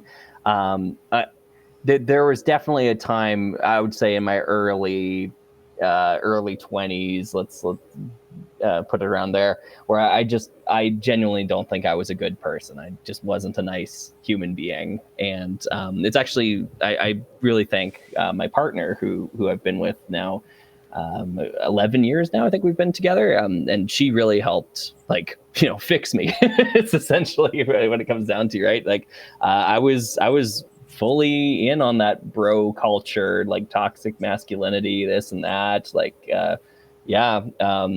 and I've kind of been given, I guess, maybe a more like a second chance at, like, doing this right, and being a little bit more mindful about the things I say and the things I do, and that has been hugely impactful for me, and like our Slugger wouldn't exist without that big change. And there's been other moments as well too, my smaller things. I know, like, musically, COVID taught me a lot of things, like the lockdowns and stuff like that. It really taught me that, I don't actually enjoy performing on stage all that much, because I'd been doing that for years and years ahead of before then. But when COVID came and took all the shows away, I didn't really miss them. I still play them, but there's so many other aspects of music that I prefer to think about: the composition, the production, the theory, like the teaching even. Like, yeah, I missed teaching more than I missed playing on a stage, which is kind of interesting. But little things like that kind of teach you about yourself. Yeah. What I get, sorry, I don't want to open this up to even deeper and go too long here, but I do want to ask what really spoke to you about the teaching aspect? What was that for you? What's so weird about that is that I never really wanted to be a teacher. It's not like, I mean, I didn't even want to do music initially, right? like I told you. Yeah. So, then So I you learned go from not even caring about music to now I'm teaching everybody about it. Exactly. Yeah. And I miss teaching people about it. Yeah. I miss teaching people. Yeah. And I miss like, just, hanging out with kids. Like, kids are really cool, honestly. I don't have any kids of my own, and we're not planning on ever having kids ourselves. But I've got the perfect setup, because I get to hang out with kids like for an hour and then give them back to their parents to take care of all the BS that goes with owning kids, or not owning kids, having kids. I mean, you do own them when they're yours. I mean, I guess legally. Yeah. Until they're 18, yeah, I suppose. I relate to what you're saying, because I don't recall last time we spoke if she was born yet, but my sister, I have a young sister who's 2 now, And growing up, I grew up as an only child, not ever expecting my mom to have another child. Wow. Yeah, Until yeah. a couple years ago when she said, "Oh, I'm pregnant again." I'm like, "Oh crap, that's interesting." And so seeing my sister grow in real time from an adult perspective, like a young adult perspective, it's just fascinating. So I get what you're saying. Kids are cool in a Yeah. certain sense. Like, it's just interesting to see how their brain works and develops and absorbs things and reinterprets things and starts to understand and comprehend the world. It's cool. It sounds like you like to be in that mentor position as well, like to guide the youth onto their journey. Oh, yeah. I guess I hadn't really thought about that, but yeah, I guess that's kind of the role that our Slugger is on YouTube too, in some respects. Like, yeah. Maybe this is a little bit more self-discovery right here. Hey, is this going to make it into the Slugger documentary one day? Yeah. That's awesome. Well, any final thoughts from anybody else here, including you, Slugger? None from me, other than just gratitude. Thanks for having me on again. I've really enjoyed chatting about not just like the YouTube stuff, but obviously music as well too, which is one of the big draws for me for coming on a show like this. I really appreciate you coming on, because I did really want to. You're known for your YouTube channel, but I wanted to kind of. One of my goals with this podcast in general, with all the guests we have, is to explore other things beyond just the thing that they're known for. Yeah. So I that's why I wanted to include all these other topics. So I really appreciate you participating. I really appreciate you for being personal with us. Yeah. Oh, well, thanks. Honestly, Almond, I'm flattered that you watched some of my videos and prepared some questions ahead of time. Like I really genuinely appreciate that. Thank you. Of course. All right.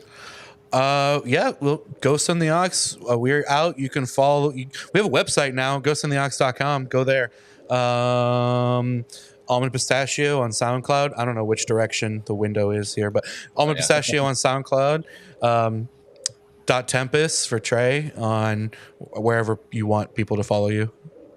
Bandcamp or SoundCloud or whatever. Bandcamp or SoundCloud or whatever.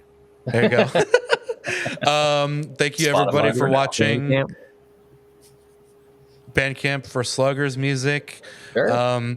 You'll find his other bands somewhere in the dreamscape, because you won't know who he is. So you can imagine what his music sounds like. It came to me in a dream. But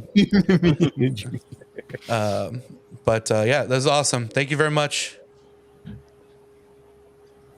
And we'll end it right there.